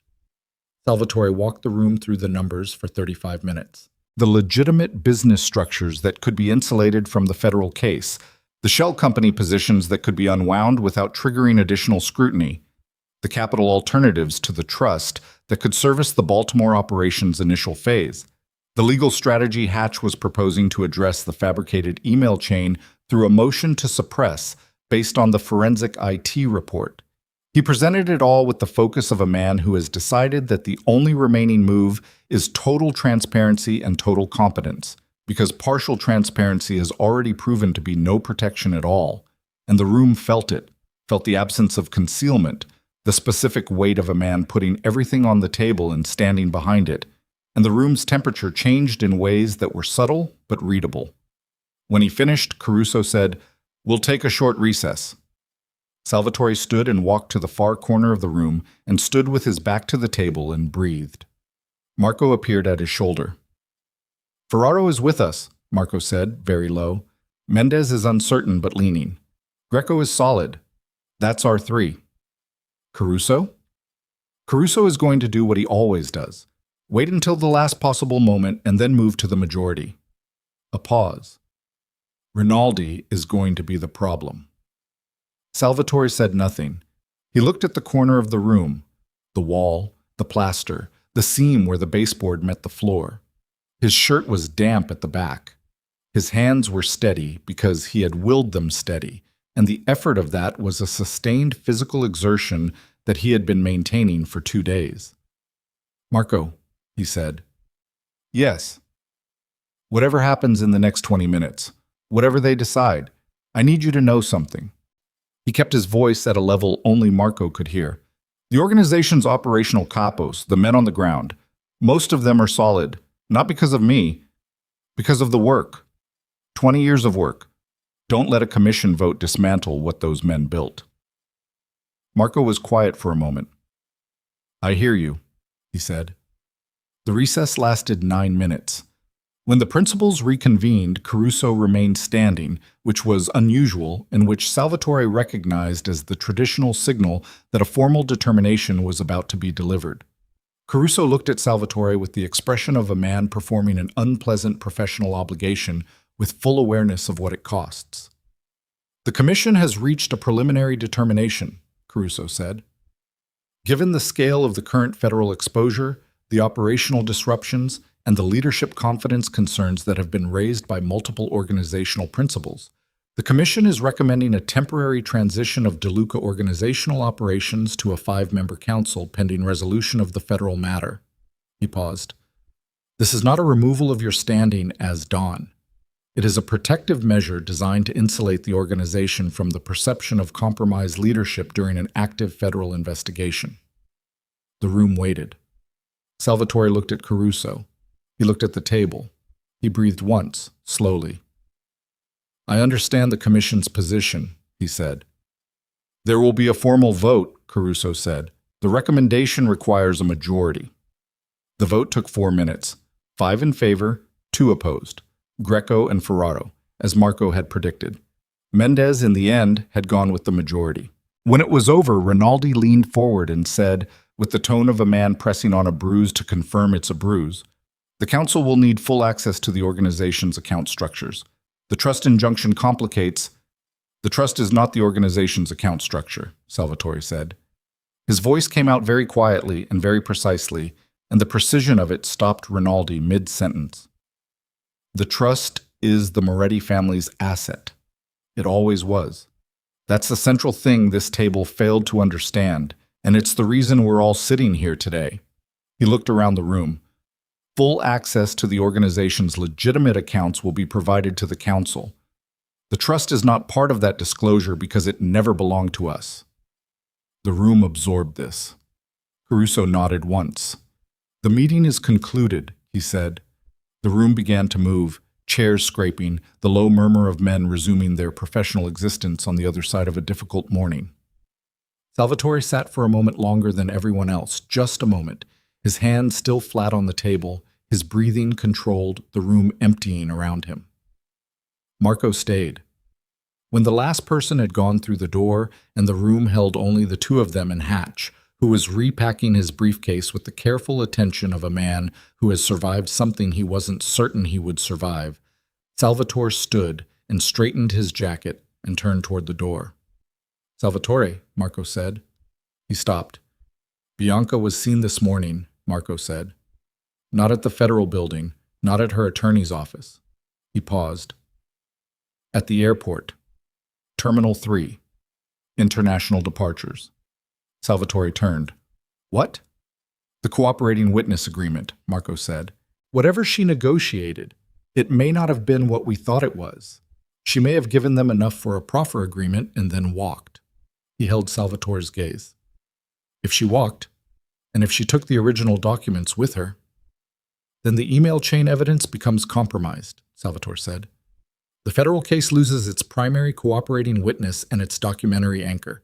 Reyes has the subpoena records and the account flows, but she doesn't have the—" He stopped. "She doesn't have the person who can testify to the intent behind the emails," Marco said. "Yes." They looked at each other. "Why would she walk?" Salvatore said. "She had a deal." "Because a deal with the federal government is a cage," Marco said. "A comfortable cage, but a cage. And Bianca Romano is not a woman who lives in cages." He paused. "Also, the forensic IT report that's coming tomorrow. If it establishes the fabrication conclusively, the email chain becomes a liability for Reyes rather than an asset. Bianca would have known that. She would have known the window for her testimony's value was closing." Salvatore stood in the empty dining room of Rosario's on Michigan in the late morning quiet, and he thought about the specific quality of Bianca Romano's intelligence, the way she thought in systems, in contingencies, in multiple simultaneous outcomes. And he thought about a woman who had spent 8 months building a frame inside his own house. And he thought about what a woman like that does when she calculates that the frame has a limited shelf life. She builds the exit before she builds the trap. His phone buzzed. A text from a number he recognized as one of the organization's peripheral contacts at O'Hare. 2 words. "She's gone." He looked at the message. Then he looked up at Marco, who had not seen the phone but who was reading his face with the accuracy of 30 years of close attention. "Marco," he said, "I need you to do something, and I need it done before Reyes figures out what she's missing." "What?" "I need you to call Thomas Aldrich at the Moretti Trust," Salvatore said. "I need you to tell him that Salvatore De Luca is requesting, not demanding, requesting, a meeting with Isabella Moretti. Tonight. Her terms, her location, her attorneys present if she wants them." He looked at his phone, at the 2-word message, at the empty room around him. "Tell him it's about the federal case. Tell him it's about Bianca. Tell him—" He stopped. He looked at Marco directly. "Tell him I need her help." The last 3 words cost him something that was visible in his face for just a moment. A brief, involuntary opening, quickly closed. And Marco looked at him with the expression of a man who has known someone for 30 years and is watching them arrive, at considerable cost, at a true thing. "I'll call him," Marco said. He made the call from the restaurant's small hallway while Salvatore stood in the empty dining room with the round table and the 8 chairs and the indirect lighting and the weight of a morning that had stripped away the last of the architecture he had believed was load-bearing, and outside, the city continued with its ordinary Thursday velocity, taxis and pedestrians and the cold wind off the lake, indifferent to the specific private collapse happening in the back room of a Michigan Avenue restaurant. And Salvatore stood in it and breathed and waited.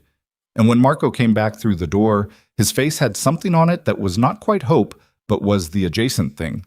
The specific expression of a man who has delivered a message he did not expect to succeed and received an answer he did not expect to receive. She said yes, Marco said. The meeting was held at a law office on the 32nd floor of a building in the West Loop that belonged to Evelyn Park, and which Evelyn had selected specifically because it was not a place associated with either the DeLuca organization or the Moretti family name, and because its conference room had floor-to-ceiling windows that looked west over the city and provided in the early evening a view of the October sky going dark over the rooftops in shades of deep orange and gray that had nothing to do with the meeting and everything to do with the quality of light a person carries home afterward in their chest. Isabella arrived first. She came with Evelyn and with Thomas Aldrich, who sat to her left with a leather portfolio and the expression of a man who had agreed to be present at something he did not fully understand but trusted his employer's judgment on. Evelyn sat to her right.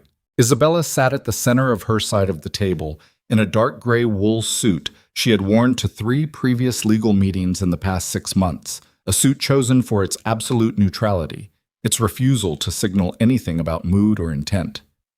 Her hair was pulled back. She wore no jewelry except her watch, her own watch, the one her father had given her at 30, not the one Salvatore had given her for their 15th anniversary, which was in a box in the Evanston safe house and would eventually go to an auction house. She had her hands folded on the table when Salvatore came in. He came with Marco and with Gerald Hatch, who looked like a man who had aged 4 years in 4 days. Salvatore wore a dark suit, no tie. She noticed the absence of the tie, which was unlike him in formal settings, and understood it as a deliberate signal of some kind, a small discarding of the armor of formality. He looked tired, not broken. She had wondered, in the car on the way here, whether he would look broken, and she had prepared herself for that possibility and the complicated feeling it would produce. He did not look broken. He looked like a man who had taken significant structural damage and was still, through will and long practice, holding his shape. He sat down across from her. Their eyes met across the width of the conference table. Neither of them spoke for a moment. Evelyn and Hatch looked at each other with the mutual recognition of 2 attorneys who have been in rooms like this before and understand that the first minute belongs to the clients. "Thank you for coming," Salvatore said. "You asked through Thomas," Isabella said. "That was appropriate. That was the right way to ask." He nodded once, the acknowledgement of a form observed. "Bianca is gone," he said. "I know. I've known since this morning." She paused. Evelyn received a communication from the U.S. Attorney's Office at 11 a.m., indicating that the cooperating witness arrangement had been voided due to the witness's failure to appear for a scheduled deposition. They are now treating her as a subject rather than a witness. She looked at him. "The email chain she fabricated, so the forensic IT report you commissioned. Has it been completed?" "Preliminary findings came in at 4 this afternoon," he said. "The account creation date on the nested mail client is 8 months ago. The installation signature matches a software toolkit available commercially, the kind used by people with technical knowledge but no specialist training. The emails in the chain were authored from that account, not from my primary account, and the routing was designed to create host name ambiguity rather than a clean direct attribution." He paused. "Gerald is filing the motion to suppress tomorrow morning." "Evelyn," Isabella said. Evelyn opened her portfolio. "The Moretti Trust's preemptive brief with the U.S. Attorney established the Trust's position as a misrepresented capital source. Reyes has acknowledged receipt and has not moved to include the Trust in the RICO framing." She looked at Hatch. "With the cooperating witness gone and the primary documentary evidence subject to a suppression motion, the federal case reverts to the underlying financial records, which are real and which are still a problem. But it's a containable problem without the email chain and without Romano's testimony." Hatch said, "Containable meaning financial penalties and consent decrees on the legitimate business structures," Evelyn said.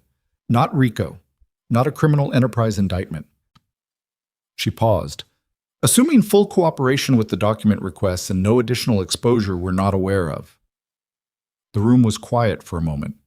Isabella looked at Salvatore. "Is there additional exposure we're not aware of?" He looked back at her. "Not on the trust side, none. Not on anything that touches your family's name." He said it without equivocation and without the particular quality of a man managing information. I can tell you that clearly. She held his gaze for a moment, reading it the way she had learned to read him across 2 decades. Not for what he said, but for the specific texture of how he said it. The micro-calibrations of breath and posture that she had mapped without knowing she was mapping them. The way you learn the geography of a place you've lived in long enough. He was telling the truth. She could see it.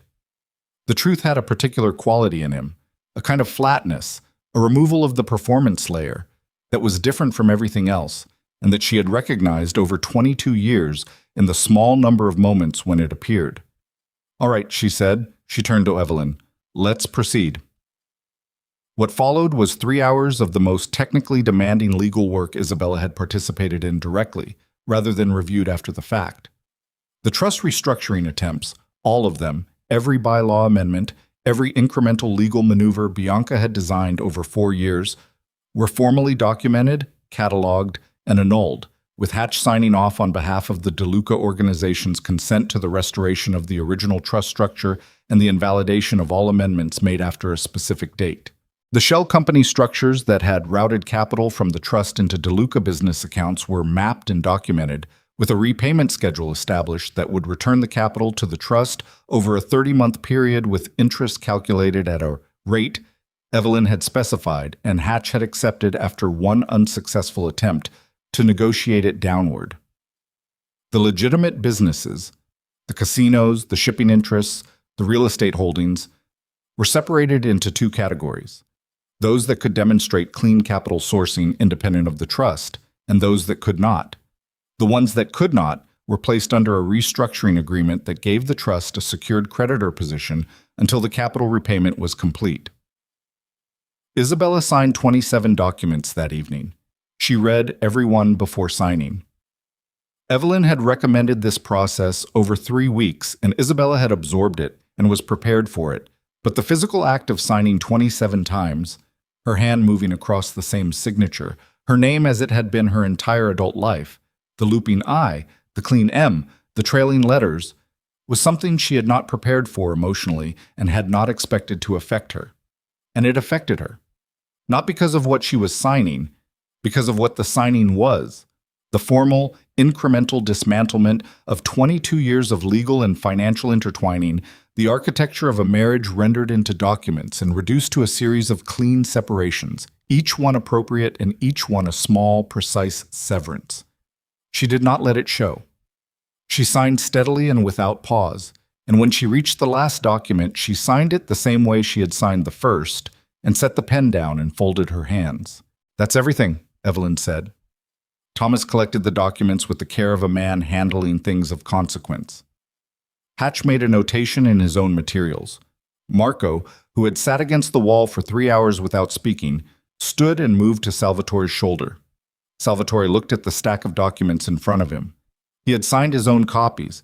23 of the 27 required his signature, and he had signed all of them with the same controlled, unhurried quality he brought to everything, as though the act of slowing down were itself a form of precision. "I want to say something," he said. He said it to Evelyn and Thomas and Hatch and Marco, not to Isabella specifically, though when he continued it became clear that the room was the audience and Isabella was the person. The work that was done to protect the trust, the investigation, the legal preparation, the federal brief, it was done more carefully and more thoroughly than anything I've seen at this table in 20 years of complex negotiations. He paused. "I want that acknowledged on the record." Evelyn looked at him over her glasses. "This isn't a record." "Then I want it acknowledged in this room," Salvatore said. Thomas looked at Isabella. Isabella looked at the table. "Noted," she said. One word, quiet, without performance. Evelyn began organizing the signed copies. Hatch closed his briefcase. Marco put on his coat. The efficient deconstruction of a meeting's end, the small motions of people preparing to leave a room, filled the space. Isabella stood. She picked up her own portfolio. She walked to the window and looked out at the city, which was fully dark now. The grid of the West Loop laid out below her in orange and white light, the expressway visible to the south with its moving chains of red tail lights. She heard the room emptying behind her, heard Evelyn saying something quiet to Thomas, heard the door. Then she heard, in the specific quality of silence that follows a door closing, that not everyone had left. She did not turn around immediately. She looked at the city for a moment longer. Then she turned. Salvatore was standing at the other end of the conference table. Marco was gone. The room held only the two of them and the city light coming through the glass. "You should go," she said. Not unkindly. "I know," he said. He did not move. She looked at him. He looked older than he had looked at the banquet, which had only been 10 days ago. 10 days that had done the work of years, the way certain periods of sustained pressure compact time. His face had lost the particular quality of controlled authority that had been its default expression for as long as she could remember. And what was beneath it was less polished and more actual, and she was aware, looking at it, that she was seeing his face more clearly right now than she had at any previous point in their marriage. "I have a question," he said. "You don't have to answer it." She waited. 14 months, he said. "You had the private investigator's report on Bianca 14 months ago. You knew about the restructuring plans 11 months ago. You spent all of that time, all of those months, in that house, at those dinners, at those events." He paused. "How did you do it?" She thought about the question. She thought about what the honest answer was, as opposed to the answer that sounded right. "I didn't decide to endure it," she said. "I decided to understand it. There's a difference. Enduring something is passive. Understanding it requires attention. And as long as I was paying attention, I wasn't—" She stopped. "I wasn't just a woman whose husband was betraying her. I was someone doing something. The doing was what kept me functional." He absorbed this. "You were always doing something," he said. "I just never looked closely enough to see what." "No," she said. "You didn't." He looked at his hands for a moment. They were the hands of a man in his early 60s, strong, marked by time, the knuckles slightly enlarged in the way of hands that have done physical things over many years. She had known those hands for 22 years. The knowledge of them was the kind of involuntary knowledge the body holds independent of the mind's decisions. "I need to tell you something," he said, "and I need to tell it to you as a fact, not as an apology, because I don't think an apology is adequate, and I don't want to insult you with something inadequate." He looked up. "The organization, its legitimate reach, its survival, its ability to navigate the next year without complete collapse, exists because of you. Not because of me. Not because of anything I built. Because of what your family's money funded, what your name legitimized, and what your management of the trust protected when my decisions were systematically undermining it." He paused. "The commission yesterday, Caruso, even Rinaldi, they know this now.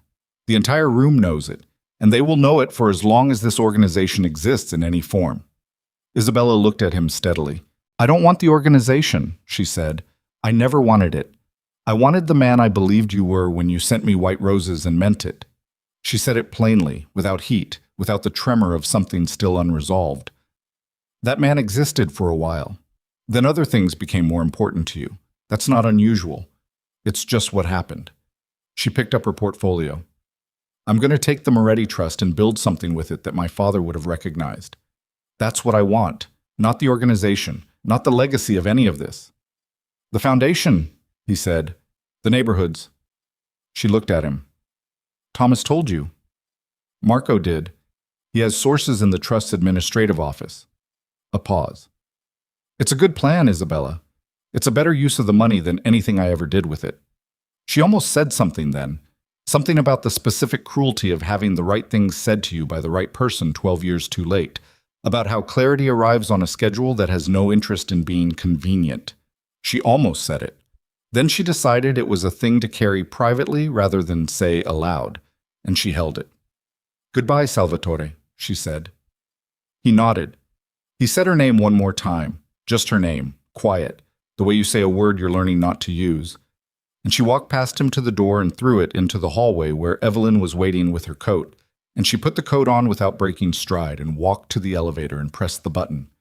In the elevator going down, she looked at her reflection in the mirrored panel. The same woman, different month. And this time her hands did not shake. They had stopped doing that. She was not certain when exactly they had stopped. At some point in the previous 10 days, the shaking had simply ceased, the way a fever breaks in the night without waking you. The lobby was quiet. A security guard at the desk, a potted plant, the polished floors. She walked through and out the revolving door and into the October night. Thomas was at the curb with the car. Evelyn was half a step behind her and said, "I'll call you in the morning with the filing confirmations." And Isabella said, "Thank you, Evelyn," meaning it fully, meaning it as something more than professional courtesy, meaning the 4 months of this woman's specific and ferocious work. And Evelyn, who was not a sentimental person, put her hand briefly on Isabella's arm before she turned to her own car. Isabella got in. The door closed. "Home?" Thomas asked. "Evanston," she said. The car moved. The city slid past the windows. She did not look at her phone. She sat back against the seat and looked at the streets and let herself, for the first time since March, simply be in a car moving through a city without calculating anything. She thought about her son. Dante DeLuca was 20 years old, a junior at Northwestern, studying architecture, which had surprised Salvatore and had not surprised Isabella at all, because she had watched him spend his childhood reconstructing things, taking apart and rebuilding, finding the structural logic of objects, understanding the world through the question of what held things up. He was 6 feet tall and looked like Salvatore and had her eyes and her particular quality of stillness, and he had called her 3 times in the past 10 days, and each time she had answered, and each time he had said, "Mom," in the specific voice of a young man who is trying to be adult about something that is not adult, something that is just loss. And she had talked with him for as long as he needed and had told him the truth in portions his age could hold. He had called last night. She had told him about the commission meeting, about the federal case's likely resolution, about the trust's legal position. She had told him his father had done something right, in the end, had stood in a room full of dangerous men and said the true thing rather than the convenient thing, and that this was worth acknowledging. She had told him that the marriage was over in ways that were complete and without revision, and that this was not a tragedy, exactly, that some endings were not tragedies but conclusions, the natural terminus of a long story told honestly. Dante had been quiet for a moment. Then he had said, "Are you okay?" She had thought about it. She had given the question the respect of actual consideration rather than reflexive reassurance. "I'm getting there," she had said. "That's the honest answer." He had said, "That's enough, Mom." And something about the simplicity of it, the uncomplicated generosity of a 20-year-old telling his mother that getting there was sufficient, was enough, was the right answer, had done something to her chest that she had not been able to account for in terms of any category of feeling she had a clean name for. The car crossed into Evanston. The streets narrowed and quieted. The lake was somewhere to the right, invisible in the dark but present in the smell of the air. When she opened the window a crack, the cold, fresh iron smell of deep water and November approaching. The safe house was a 3-bedroom in a residential block, modest, entirely unremarkable, chosen for its unremarkability. She had spent 9 nights here. The first night she had sat in the kitchen at 1 a.m, unable to sleep, eating crackers and reading the trust's financial projections on her laptop, and she had looked up at some point and realized she was sitting in a strange kitchen in a house nobody knew about, alone, with an empire's worth of paperwork and a cup of cold tea, and she had felt something that was either freedom or vertigo and had not been able to determine which. She went inside. She put her portfolio on the kitchen table. She took off her coat. She filled a glass of water from the tap. Not sparkling water, not the specific brand of still water she had ordered by the case at the Lake Forest estate for 15 years, just tap water, Chicago tap water, which was actually very good, and she drank it standing at the kitchen counter and looked at the window above the sink, which showed her reflection and the dark outside. 3 weeks later, the DeLuca Organization's Council accepted a consent decree with the Illinois Department of Financial Institutions that imposed structural oversight on 4 of the organization's legitimate businesses and required the dissolution of the offshore entities connected to the Baltimore port expansion. The federal investigation concluded without RICO charges. The suppression motion on the email chain was granted. The cooperating witness was unavailable, and the U.S. Attorney's Office accepted the consent decree as resolution of the financial crimes exposure. Reyes filed the final case summary on a Tuesday morning in November and went back to her other work.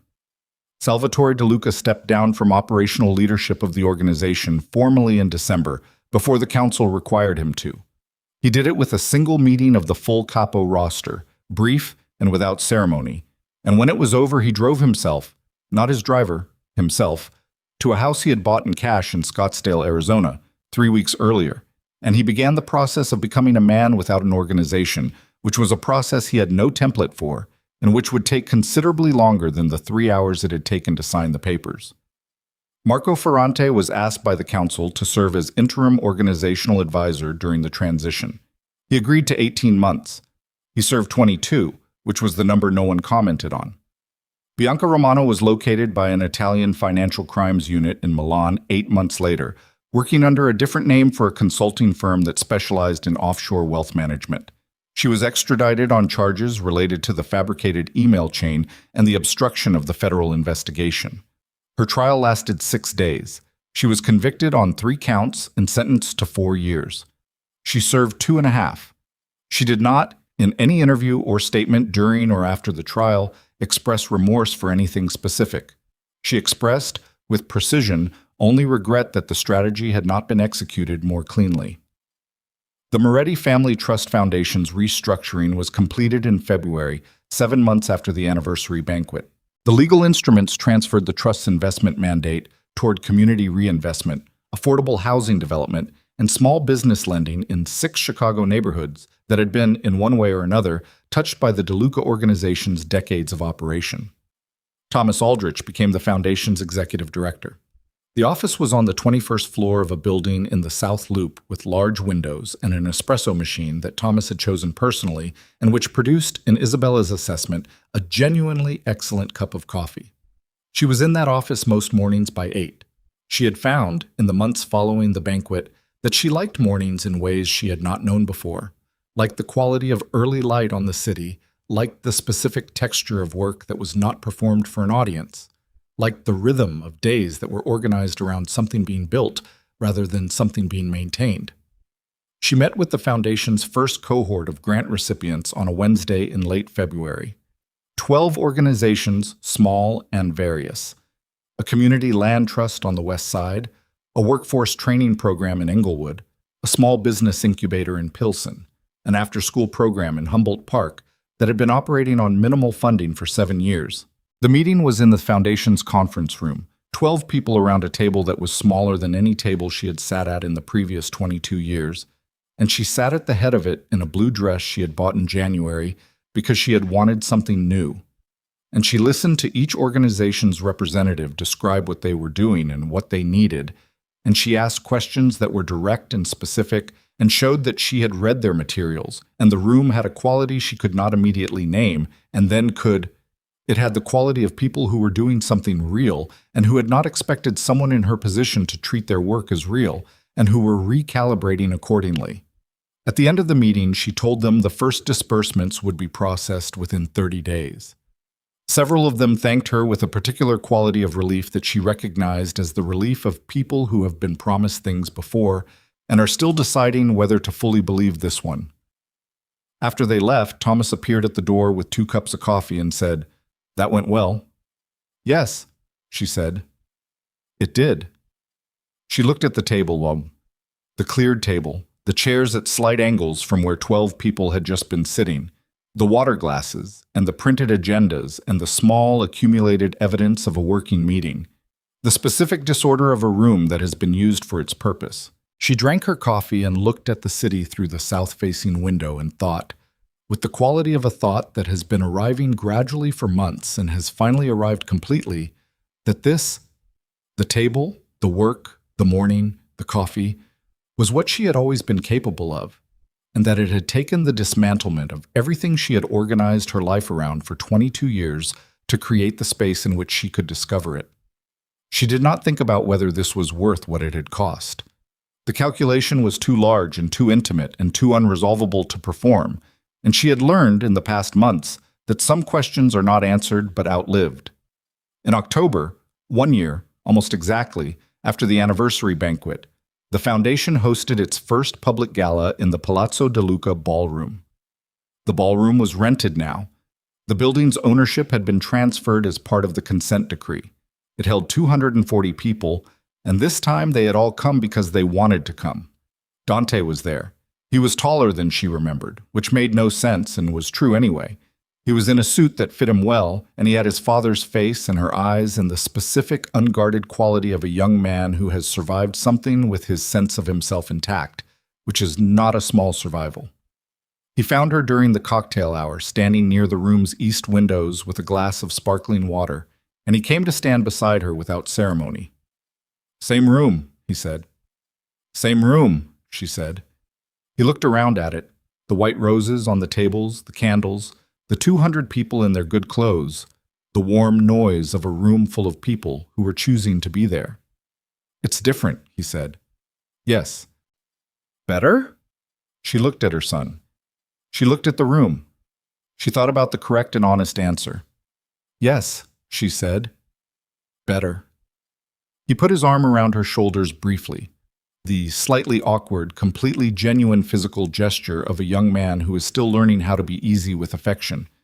And she leaned into it for a moment, just a moment, and they stood together at the window while the gala moved around them, and the white roses were fresh, and the candles were real beeswax, and the city was out there beyond the glass in all its cold and ordinary beauty, and Isabella Moretti, not De Luca, not anymore, just Moretti, the name she had carried first and would carry last, stood in the room where her public life had ended and her actual life had resumed, and she was not happy in any simple sense, and she was not healed in any complete sense, but she was present, and she was clear, and the work in front of her was real, and she knew how to do it, and that was enough.